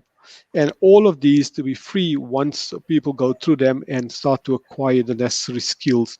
We've also created a free access to, or employability tool to help those that needing jobs to find jobs and bring together the workplace together with those unemployed skills. What we wanted to do first and foremost was to understand what was the demographics within the markets that we were looking at. What were the skill sets needed in countries? And this gives you a quick sense when we look at LinkedIn information. When we looked at LinkedIn, when we look at the skills in demand within LinkedIn from employers today, we see some of these. And we're not just here talking about technology skills, we're also talking about other skills that are needed to be able to address the immediate demand. So you can see software engineers rate quite high up, obviously, on this in terms of digital skills, but there's attorneys, financial advisors, salesperson. These are among some of the jobs that are in demand today within South Africa, as an example. But also, most importantly, what are the top trending for all industries in the regions in South Africa for the last 3 months? And you can see, again, teaching, financial, as you go through that, you start to get into the technology spaces. So these all become relevant. So we looked at this year and we put together what we believed was the thing that we needed to do to support and assist in driving and addressing that journey as we go through that. So when we looked at the work itself, we looked at, for instance, the individuals can pursue and the skills for in-demand roles using LinkedIn Learning, and that was an important resource that we needed to make available. Secondly, in order to develop the deep technical skills, we needed to provide access to Microsoft training. So this is Microsoft Learn, where we provide you with the deep capabilities. And then for those developers that want to get into the development space, we want to be able to provide them with access to resources like GitHub, which provides them with the ability with hands-on experience and to get learning that they need provided there through the learning labs that we have on GitHub. So when you look at the learning parts that we finally came out with to really address those opportunities and those jobs that are available today, we've developed 10 learning parts. These learning parts were obviously the ones that were the greatest opportunities or open positions that we've seen on LinkedIn today, as an example, and that have obviously have a steady growth over the last 4 years and pay a viable wage, more importantly, and require the skills that can be learned online. So we looked at all of those elements and all of those factors to be able to come up with what we have provided here today as an example. And this is what we call actionable insights and gives the ability to actually deliver now. So each learning part here comprises of an average of 13 courses. Upon completion of each course or module, a badge can be posted on your LinkedIn profile. Upon that completion, it obviously gives you the opportunity to get into a certification and completion of one of these areas and that then gives you further skill and capability and visibility into the market as you start to create these new skills. People become more visible. I mean, employers become more visible of what you've acquired in the process. So simply put, as a resource I want to leave behind here today is that basically aka.mswac job seeker is where you go to basically access these resources, basically understand more so you can learn the skills for in-demand jobs, search and apply for jobs, and then prepare yourself even for interviews, just as a way to get yourself going very quickly. So this is something I felt that was so important for me to land here today, that people want to be able to understand how and get access to it. I'm just going to finish off with a very quick video and then conclude. Thank you.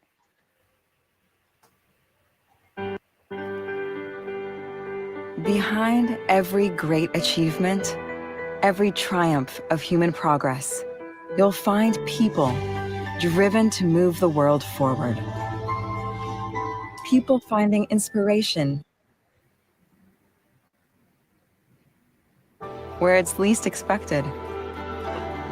People who lead with their imagination. But in an increasingly complex world, we face new challenges. And sometimes it feels like we've reached our limits. Now, with the help of intelligent technology, we can achieve more. We can access information that empowers us in new ways. We can see things that we didn't see before. And we can stay on top of what matters most. When we have the right tools and AI extends our capabilities, we can tap into even greater potential. Whether it's a life-changing innovation, being the hero for the day, making a difference in someone's future, or breaking down barriers to bring people closer together. Intelligent technology allows you to see more, do more, and be more. And when your ingenuity is amplified, you are unstoppable.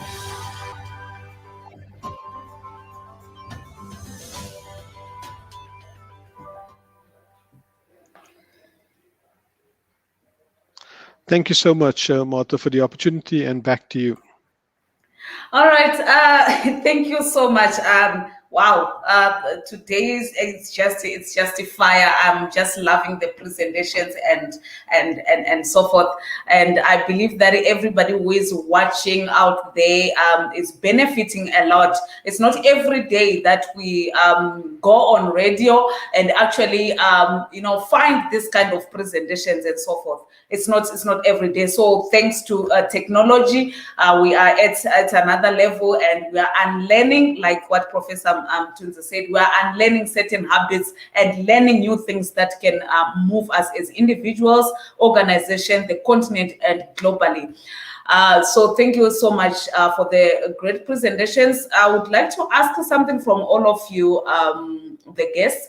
If it is possible to share the presentations with me, I think even through Sonwabo, I don't have a problem with that. If we can also have the presentations, I want to see what we can be able to put together and put on our website as opinion. We always have those write-ups, articles, and put on our website, which is if that's okay with all of you. So that it can assist those people who are not watching, and some are actually listening from the website, meaning they can't see this, so they might want to do a follow-up and read and see the presentation. And with that said, thank you so much. I have a couple of questions, but I'm gonna start with questions that are here on this platform, asked via Facebook. I want to start with, I think we had, let me see, Daryl. Yes, he's the first one to ask the question. Fantastic presentation, Mthunzi. How do we infuse this thinking from a South Africa perspective taking into account the dynamic nature of where we find ourselves as a country, human resources versus machine learning? That's from Daryl Dennis. That's a question to Professor Mthunzi. Well, thank you very much, Martha. But I want to first thank Dr. Mpho and Dr. and Asif for their presentations as well and the content. As I said, I've tweeted everybody. Asif will find himself there, and Dr. Mpho, I see we've already met on Twitter. She's been retweeting. I think, it's a very interesting question, Daryl. And I don't know if we have enough time today to respond, but, we can always have a follow-up, except to say that, we live in a time of huge attitudinal challenge. The biggest problems of our time are mainly attitudinal, more than content. They're not as substantive as they are attitudinal. What do I mean? So when you talk about issues relating to women, it's about men wanting to block the entry of women, mostly. When you look at young people, it's about us old people wanting to block young people from coming in. When you look at black issues, it's about white people blocking black people from coming in. I mean, it's all attitudinal, right? Everything you can think about is attitudinal, including this highly ideological, communistic thinking that ministries of labor have, including our own in South Africa, right? So until such time that you can get departments of employment and labor to understand that they also need to change the way they do things, anybody else who sits outside the environment of labor and employment looks at them as, my God, these people are afraid. These people are not relevant anymore. So we also need to be appealing to the youthful people and the people that are in the real world for people to want to listen and work with us to change and be able to integrate these issues into our policies. You must remember that the ILO that I work with, and I forgot to say to you, you said I must talk about this ILO DG thing, and I forgot it because for me, I wanted to focus on the important things, right? But if you look at the ILO, let's look at what the ILO does, because people always say, what does it do? The ILO is the mother of the workplace. So if you think about anything about work, anything, I dare you to think about anything, it came from the ILO. Whether it's the 8-hour day or occupational safety and health, or whether you must have good conditions for people to work, or what we call Convention 87, which is freedom of association, Convention 98, which is collective bargaining, a Convention 131, which is the minimum wage dispensation. South Africa just had minimum wage. It comes from the ILO. It tells you what to do. But then at national level, you then decide what works for you at national level, looking at your particular, peculiar conditions in your national environment. Then you shape things that way, right? Now, the problem we have, and this candidacy thing, maybe to get it out of the way. So the ILO is 101 years old this year. And next year, the current Director General of the ILO is ending his time. It's a 5-year term multiplied by 2. So Guy Ryder, the current DG, has been there for 10 years. So what has happened is that I have been nominated by SADC, and then endorsed by SADC, and then endorsed by the African Union in October last year, to possibly be the first African ever, African or Asian, Asians also have never had it, in the 102 years next year to be the Director General of the ILO, okay? Let me say here to you that I have every intention to win, okay? I have every intention to win, and I believe that the support of my ancestors and friends and everybody I've known is there to push and catapult us to where we need to go. Now, when you get into that, what it then does is that the ILO, even though it will give you a global perspective, and then South Africa as a member will come to Parliament and ratify, I mentioned Convention 190 earlier on violence and harassment, it then becomes the fabric of our law.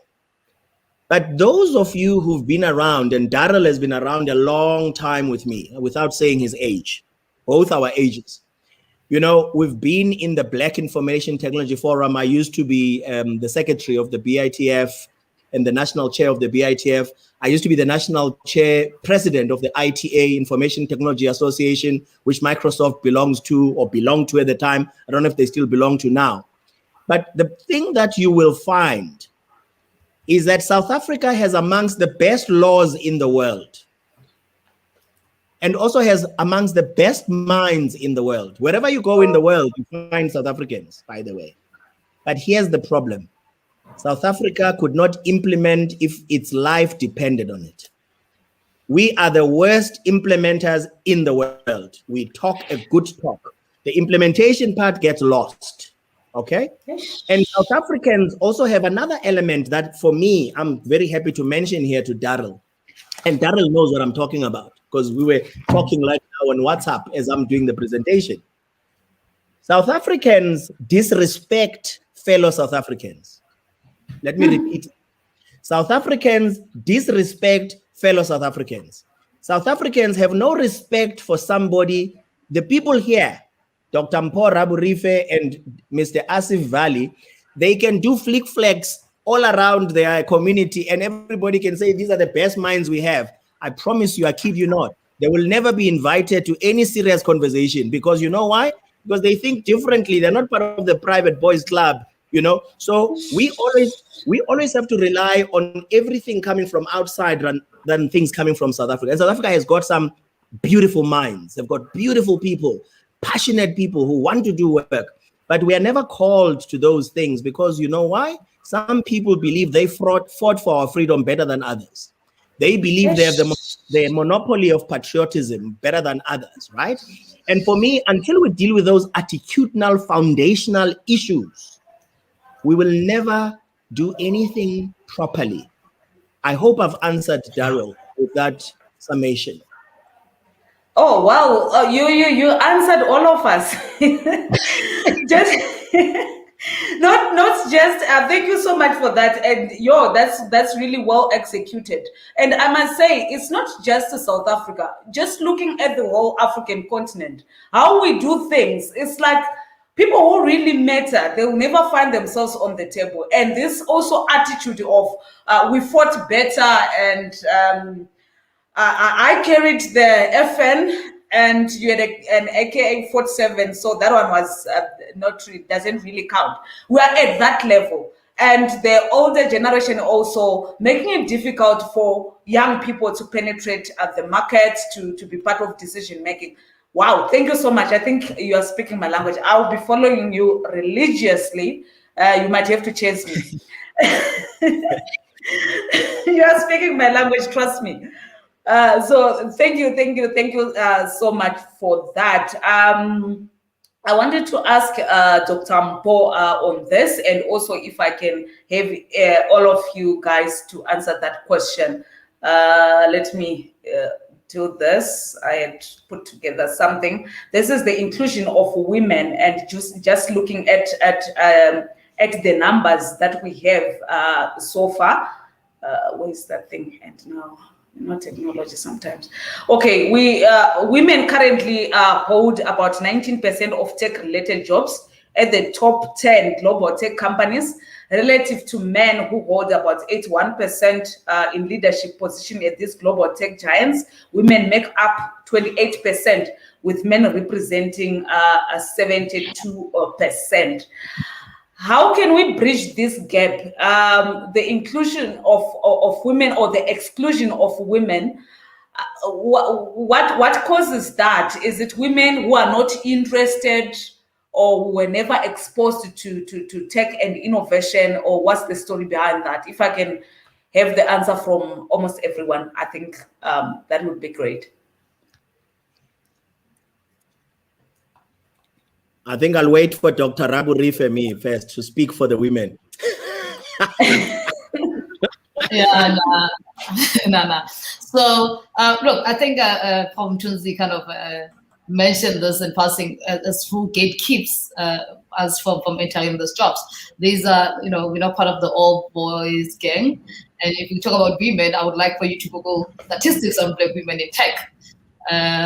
So there are a lot of things that don't allow us to get in. first of all, whether we like it or not, is that tech is literally, it's like the old boys club, right? And if you see, I mean, look at the history of South Africa, right? If you talk about women in South Africa, especially Black women in South Africa, as to when we actually managed to get into universities and study this specific courses in computer science, and also the attitude towards tech in our communities is that, we start also in basic education. To do computer science, you need to do, pure maths, and then you come to university. And when I was in, undergrad, there were very few of us in the class. I don't talk for women, all women, because I don't have a lived experience of a Black woman, of a white woman or an Indian woman. I talk about a Black woman, and the kind of lived experience that I have in tech is that there's a lot of hurdles that we have to go through. There's a lot of bias towards us in this industry. And the way to get through it, you have to adapt to the system that's existing, basically. We have to kind of exist. And unfortunately, they kind of handpick certain individuals who can kind of, adapt to the systems in place. It's a very difficult question, and I don't want to get into the politics. So I'm going to get into politics, and I have no desire to get into politics in terms of Black women in tech. We've seen it. We've seen. We just saw it now this week. The movie The Coded Bias. The first people who came up with, who actually realized that was a coded bias in terms of, facial recognition and algorithms were Black women. But then the New York Times published that articles with white men being interviewed. And this is something that Black women were the ones who actually saw the flaw, and the documentary put a bias. But then when the story comes out, we are actually erased. That's another thing. Yes. Black women get erased from tech. So we come up with the solutions, but at the forefront, we get erased. We kind of left in the black banner. Yeah, and until we kind of talk about representation in terms of tech, we will never have the right tools. There's bias in speech recognition. I don't know if you use, I tried to use Google Translate recently for my research, and I found that the algorithm doesn't work on minimal pairs for Sesotho. And this is Google, this major organization that has enough money to make sure that my language is fully represented. But I can assure you there was no computational linguist from South Africa or Africa who's an expert who actually came up with that machine learning translation algorithm. And if they were there, they were probably sidelined. But it's kind of like, no, they're dying anyway. The languages are dying anyway. Let's just move on. Wow. So yeah, it's a lot. I mean, we've seen this mathematics. NASA, Prof. Catherine was kind of also sidelined in NASA way back in the day. So we are there, but we can't sidelined. The old boys kind of take our work and present it as our own. And it is what it is. Wow. Again, wow. That's a very, for me, that's a very, it's a very source. Yeah. Yeah, I think. Also, I don't talk about white women, I don't know. But as a Black woman in tech, it's a very sore spot for me. Yeah, thank you so much for that, because I've seen. I think I once shared this with the Sonwabo. It was a press release that I did, but something different, and I was representing women and children, giving my all. But when the whole thing came out on television, they had cut off where I'd spoken, and it was just two gentlemen that were mentioning women and children. I'm like, do you know my pain? Have you ever been a woman? So I do understand. I can feel that. I can really feel that. Anybody else who wants to take I want to mention this also. This is also another thing. If you look at us as Black women, we can't be assertive, right? In the boardrooms, we can't. Because as like when we become assertive, we are actually being told that we're aggressive. I mean, we've seen Black women in power who get toppled because they're apparently aggressive. Yeah, that's right. To everywhere. So yeah. I think Martha, I'm going to wait for Asif because I already had an opportunity to speak. I want to say something, but I want to wait and see if Asif wants to speak first. Oh, okay. Let's go with Asif. Let's go with him. Thank you, Professor. Look, I think there, for me, technology, I think Dr. Umpo brings in the angle about biasness in technology or in some of the technology that we're seeing. I think those will be corrected over time and at a rapid pace. I would like to believe that technology levels the playing field for everybody to engage and get into it. I think there is obviously, as Dr. Umpo has said, there is a lack. Sometimes we need to work towards building the visibility of the availability of technology. Sometimes people don't have access to it. We need to address that. So that's another real issue for women in the workplace or women at home that needs access to the technology. And as that continues to improve, I think so we'll start to see more women get into the mainstream. But for me, the experience of women in technology, I work with many, many women. In fact, our local CEO, MD Lillian Barnard, is obviously been a testament to that. She's been in the industry, and we've seen in our industry lots of women take up key positions in companies across. So for me, I could say that the technology industry is transforming quickly, and if other industries are not, they should really start, because I think diversity brings in its very core the strength that any organization needs to really participate in the real world today. So diversity in its own right brings about the different views of people, the different strengths of different people to address different parts of different problems that one has in organizations and in the country as a whole. So I think diversity for me is really what organizations need to strive for, and they need to basically understand why, because there's a lot of benefits to it. So yeah, I want to leave it there. Thank you. So Martha, there's a number of elements here as well that we must not lose sight of. So okay, there's an issue of gender parity. Yeah. My daughter once asked me, my daughter is doing a master's in psychology, and she said to me, "Daddy, I don't understand. Why is it that women always get paid less than men?" Mm-hmm. I said to her, "No, baby, it's just a messed up world. That's all. There's no reason. At least not in science. It can't be based on any scientific kind of foundation." And some countries like France have had gender parity laws for years, that women and men will be paid equally for work of equal value and whatever. But I think recently, about 3 years ago, France started introducing into their act that any CEO found to be paying a woman less than a man for work of equal value is going to have to go to prison. I haven't followed up if this act is now, it was finally promulgated, but I think that's the thinking we must start having. For example, things generally, because when it's going to be a personal liability issue, then people see life very differently. Because when we're always waiting for transformation to happen, transformation takes time to happen on its own, because it is natural to human behavior to defend your territory, right? It's easy for you to say, "I'm a man, so I'm going to bring women so they can take over." It's a tricky thing. Not many people are able to do that. Secondly, you find women being in support roles and assisting, even in tech. Obviously, a company like Microsoft must be congratulated for having a woman CEO, and there's many others I can mention. I told you I represent over 50 million companies in the world.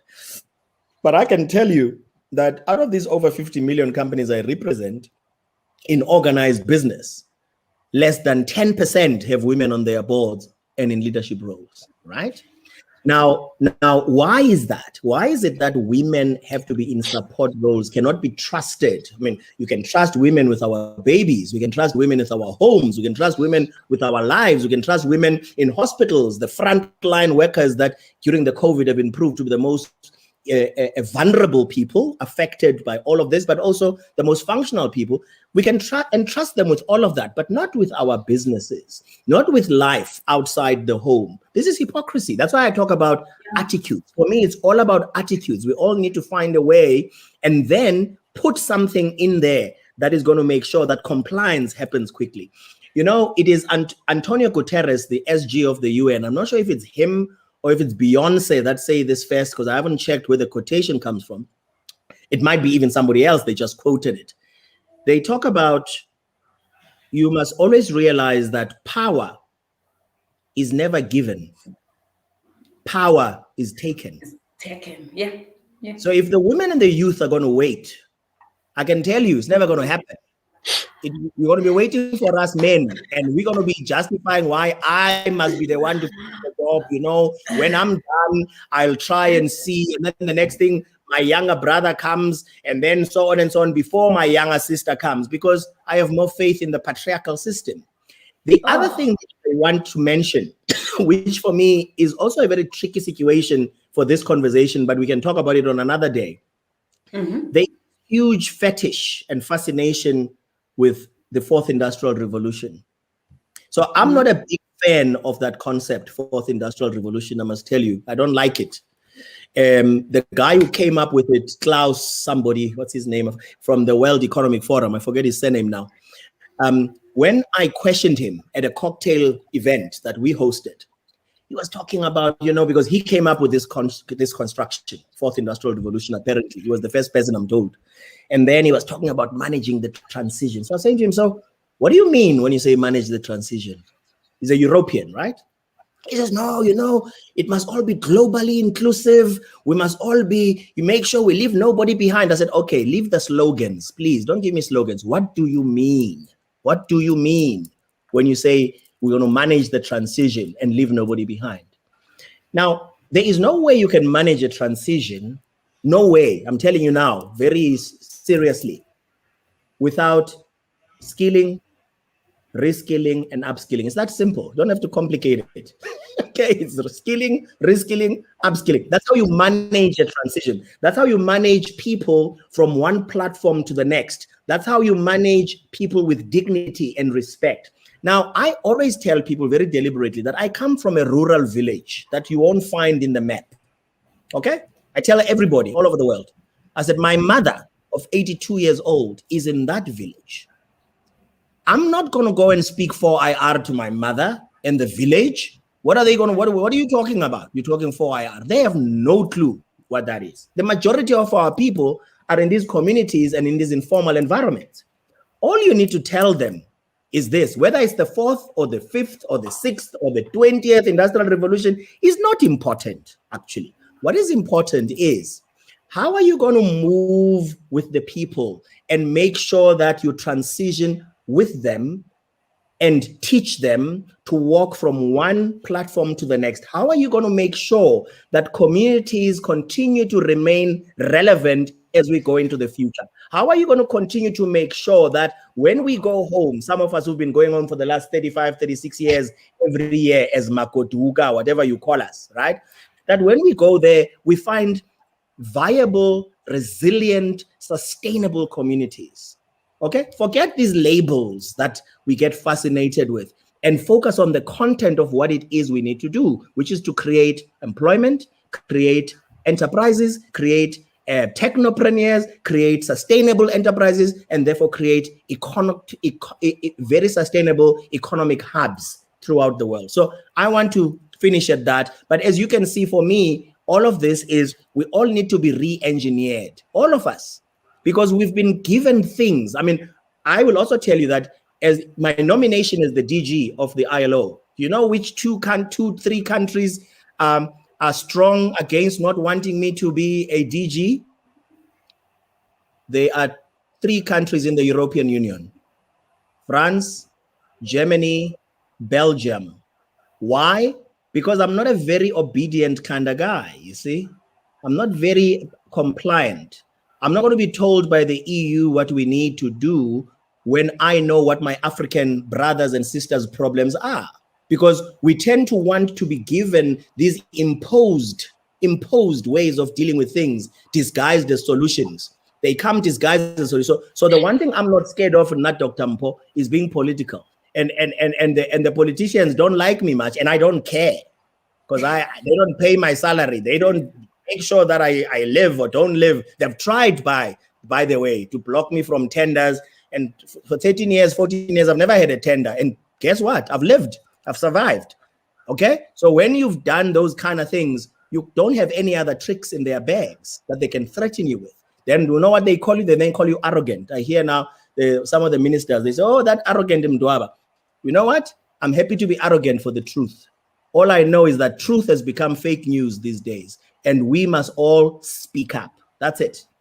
And we must stop this modesty and humility that we have as Africans. You see, we also have humility and modesty to the point of not hurting ourselves. When you are Dr. Rabu Rife, even though you're an expert in your area and you've been accredited and endorsed everywhere, you feel you must be, nice and say, well, no, white people don't do that. The people I interact with in the world, they tell you, they don't wait to receive a CV. They tell you, they say, I am this. Before you ask, you think, okay, who asked? You know what? The fact of the matter is, once they've said it, it's registered. Everybody knows that, oh my God, okay? Even if they think it's forward and arrogant, but it's registered. Now, as we were taught to be, wait until you are called to sit in your corner, you're a child, don't. These are problems. These are problems. These are things we need to change and turn on their head. Thank you, Martha. I think that's like just like that. You are like the African president or something. Wow, this is awesome. We were taught. Don't even look me in the eye. I'm really excited because we were told, look down. sit down. Look down. Yeah, just like this. It's sort of respectful. And why would they take everything when you are looking down? Wow, this is something else. I would like to pose a question before I can come to Mr. Mdwaba. Can I say something, Martha? Oh, okay. I wanted to come to you after that. Yes. I think from a woman issue that has been discussed here, it has been thoroughly discussed, but I think it's important for us to highlight that within PICTA, there's a lot of women that are in leadership that are guiding and supporting PICTA to be what it's supposed to be and make a difference in Africa. For example, Dr. Rabu Rife, I call her Dr. Mpo. She is in leadership in PICTA. She's an executive leader in WIDE, which is Women in Digital Era. You've got Dimpo at PICTA, who's a youth. You've got Martha sitting here, who's hosting us, who is part of PICTA. So PICTA has got 3 ladies or 3 women present today in this show. I think another thing, as a follow-up, listening to what Professor Mdwaba and what Asif has been saying on 4IR, what Dr. Mpo was saying on 4IR, we need to do a follow-up, Martha. You know my position on 4IR. PICTA believes in Society 5.0, that everything stems from society. Society drives change.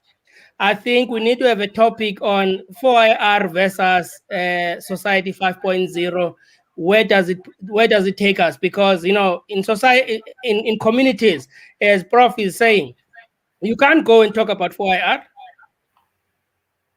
but you can talk about Society 5.0, where humans drive technology, not technology drives humans, and other things, because this has got a social impact on people's lives, and it's got a social impact on everything that we do.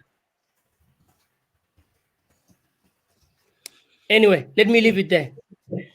Okay, wow. Thank you so much. Yes, of course, we're gonna have a follow-up show on this. With any time, we'll just need to talk about it, and then we set the date. I'm going to ask this question to Asif. This is from Sibulele Justin. Who asked, thank you for the presentation. I want to ask you, how is this tech innovation utilized in order to reduce the risk faced? Okay. Sorry about that. I'm reading the wrong question. That one was for Tafadzwa Munzwa, but this one, yeah. Is it possible for countries to adapt to the 4th industrial revolution without completely cementing themselves on the 3rd? If so, how does this impact industrial growth and skill initiation? Thank you for the question, Martha. I think so. The short answer is yes. We've seen many countries across the continent leapfrog the legacy that is created by the previous technologies and the previous industrial revolutions. So absolutely, yes. We've seen some great and amazing examples of how countries in Africa have accelerated the transformation without having to go through the pains of the first and second or the third revolution in its full steam. Mobile phones, as an example, has helped us accelerate way beyond first world countries, as they would say, or developed countries. Our banking systems are about the most evolved in the world. If you've banked with developed countries, you will realize how backwards they are in terms of their technologies that they've adopted. And the reason for that is because they have so much legacy that they're having to deal with before they can make that transformation. So the short answer is yes. And I think so the opportunity for us is there. As Professor Mthunzi said, we have lots and lots of talented people, and we're seeing lots and lots of innovation coming out of our countries. But I think so, people have a role to play, and governments have a role to play in helping our citizens really come to the forefront of that technology or that development or innovation that needs to. So we need to set up the right policies, the right platforms for people to be able to get there, but we can get there very quickly. Okay. All right. Thank you so much, Asif. And I would like to ask this, Mr. Sonwabo. I see that you've been advertising the cybersecurity training. That's something online. Would you like to share some information regarding that? Because I see that it's free. I'm not sure if everybody knows about it and what platforms to use if they want to be part of it. Thank you, Martha. It's an easy thing. PITA has started to look at addressing social or issues at digital skills issues at the youth level. Cybersecurity is critical as we go into the future for all the innovative digital developments that is happening.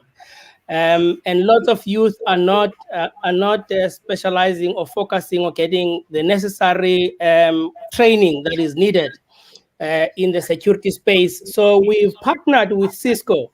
PITA is a Cisco Academy partner, so we can offer programs on different so-called 4IR technologies. And one of them is cybersecurity. So we're offering introduction to cybersecurity and cybersecurity essentials. It's an online whereby we are reaching out to different communities. For example, in Zimbabwe, we've got youth that are running we're running a program with on cybersecurity. In Northern Cape, we are running another session, another program with youth in Northern Cape. And for all the youth that are participating in the hackathon that is happening on the 28th of May, we are offering the youth Python, C++, cybersecurity.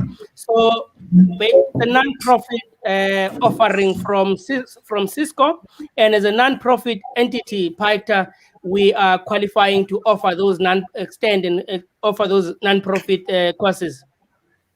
They've got the same impact or accreditation or status worldwide as a course that you can pay 5,000-10,000 for.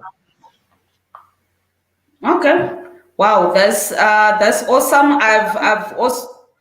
I've shared PITA's details here, the LinkedIn, and as well as the website, so that those who want to get in touch and also be take advantage of these free courses, especially students. I know that most people say we cannot afford, but if we have these free courses, we should really take advantage of it. I wanted Martha, can I just add one contact? It's yes. The easiest one. The email address is its as it's at PITA.Africa.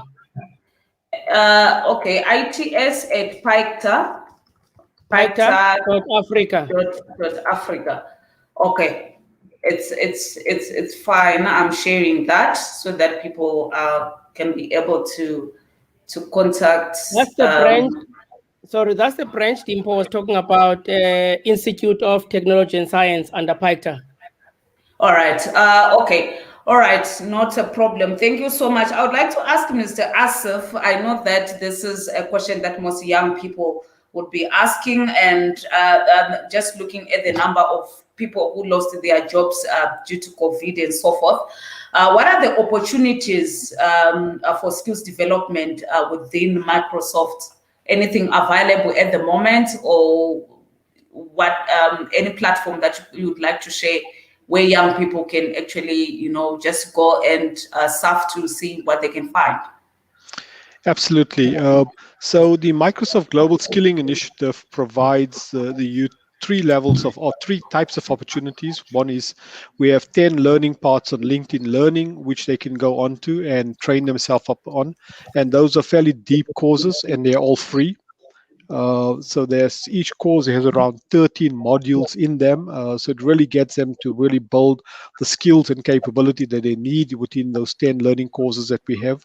And then we have Microsoft Learn. Microsoft Learn is where you can acquire all of the technical skills that you possibly could need. Everything from developer to data science to app development to AI engineers. All those courses and learning parts are available on Microsoft Learn. And all of these are accessible via the aka.ms/jobseeker website.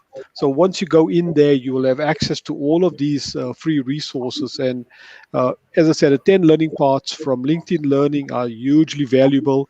And the thousands and thousands of online learning modules we have on Microsoft Learn is all available at no cost. Again, it's all for free. The only thing that you end up paying for, if you want to go actually do some certification, there's a cost for that. But even through this promotion that we have around the Global Skills Initiative, those courses have been significantly reduced for one course that you would normally get benefit of to around $15. So again, great benefit. And I've shared the presentation with Mr. Mdwaba, so you please feel free to publish it and share it with your audience. Thank you. All right, thank you so much. I think I've already shared the site where people can go on, and as well as the Microsoft Learning. I think we're left with about 9 minutes to go, which is over what we're supposed to utilize, but no loss at all. I'm loving this. I'm enjoying the show, and I believe that it was a really a huge learning curve for most of us who are trying to get into this for IR and everything else. To Dr. Mpo, what would you say to any young person, or young or old? I don't want to, do that. Who wants to follow in your footsteps out there? What should they do to get themselves out there, be on the level where you are? Jesus, those are quite interesting questions. I don't believe in following in one's footsteps. Honestly, I'm my own biggest competition. I've always been. Okay. I've been fortunate to have the right mentors. So I've started being a research assistant when I was like 18, and my mentors have been with me until today, and then they've opened up doors. So in life, I think the best thing to have is to have a mentor, a very good mentor. Find the best of the best in the field, someone who can mentor you and open doors for you, and let your work speak for you. Never take shortcuts. So if you take shortcuts, you will always have to be nice to certain people at certain points. Don't take shortcuts, and be your own biggest competition. Map out your life, and that's how I do. Okay. I routine the schedules. I was trained by Germans, so my life is routine schedule, mentorship, and do the best that you can in whatever field. Okay. And also make sure that you invest in whatever field you're in. If you're in science, if you're in computer science, make sure that you always know what's happening within your field. If you're an engineer, if you're an artist, and always try to diversify your skills within your field. And let your work speak for you. No shortcuts. I always say, I'm an academic. In academia, I always say don't take shortcuts because they will come to bite you in the ass. Yeah. Okay. Right. Thank you so much for putting it just the way it should be. I really appreciate that. And Dimpo, are you with us? I see she's still here. Okay, if she can hear me, I wanted to also I wanted it to also add in. Professor Mthunzi, thank you so much for everything that you have, the presentation that you have put out there, and also on the Pan-African way of doing things and stuff. I know that you don't want to go more political and stuff, but you did touch on our our daily challenges, and the case of the three blacks. I'm the only black, the best black, and the first black, so it becomes a problem to fit on the table. So let's just say to me, as a Pan-African person who wants to go out there and be as resilient as you are, what advice would you give me? I think in the next 1 minute or so, just looking at the time. Well, I think it's first of all, speak the truth, even when it's difficult. Truth these days is very rare. I go by a few things. If you read my email signature for the last 15 years, I think it says bravery is not the absence of fear, but the presence of courage in the face of fear. Things must be said and things must be done. You will meet people who are going to confuse you, who are going to tell you, they need to give you certain privileges and incentives to do what they like. And I think you've got to be very resolute and be driven by principle. And I think follow your purpose. I mean, it's very difficult for other people to find what their purpose is. I kind of like what Dr. Mpo said. I'm an endurance sports person. I've been cycling for over 20 years. I run and I swim. So for me, as an endurance sports person, you always compete with you. If you try and keep up to the other person's rhythm, you're going to die. It's as simple as all that. You work with what is in you. And for me, my purpose in life, I found my purpose. All of us must look for our purpose. My purpose is global change, global impact, and global social justice. I have the privilege and the luxury and the blessing of being able to live that every day of my life. Every day. This is what I always change or impact or do something to do with social justice. And as far as I'm privileged and blessed that I'm in a space that gives me that fulfillment every day I wake up, that I ask myself, so what can I do differently today? And what can I learn, as I've learned a lot of things from everybody here today? So that's from my side. Okay, thank you so much, Mr. Asuvali. Any closing remarks? And thank you so much for a great presentation. Really, really appreciated. Thank you so much again, Martha. And it's very hard to top what Dr. Mpo and Dr. Mthunzi has said, because I think so, those are great, wise words of wisdom from them. And I think so it's true to be true to in everyone's lives today. The only thing I like to add to that is always have fun in doing what you're doing. Oh, if yes. you're not having fun, absolutely. Agreed. Thank you. So, once you kind of reach that point, then then you need to move on and kind of do the next thing.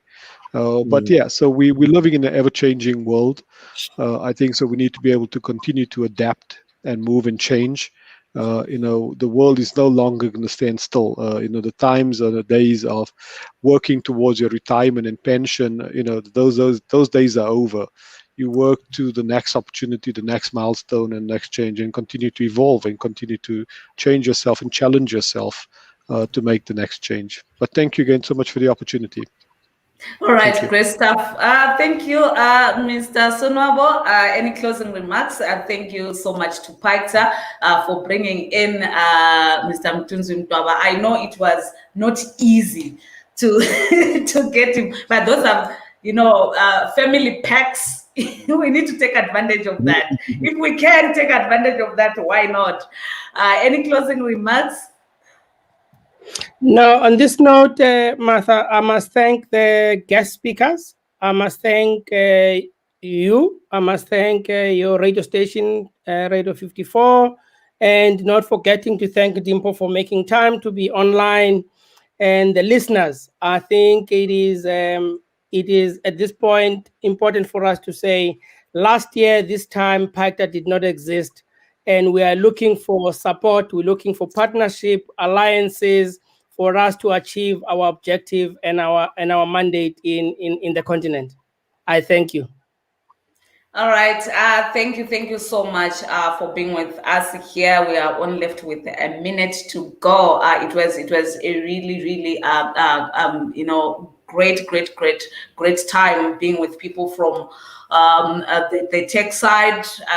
We really, sometimes it's not easy to communicate tech language to people, like what Professor Mthunzi said, to your gogo back in the village, to tell them what 4IR is all about. So we'll always have this platform to make sure that everyone is here, is well learned and so forth. And thank you to Daryl Dennis for being here with us, saying brilliant webinar. All the speakers were wow. Thank you so much.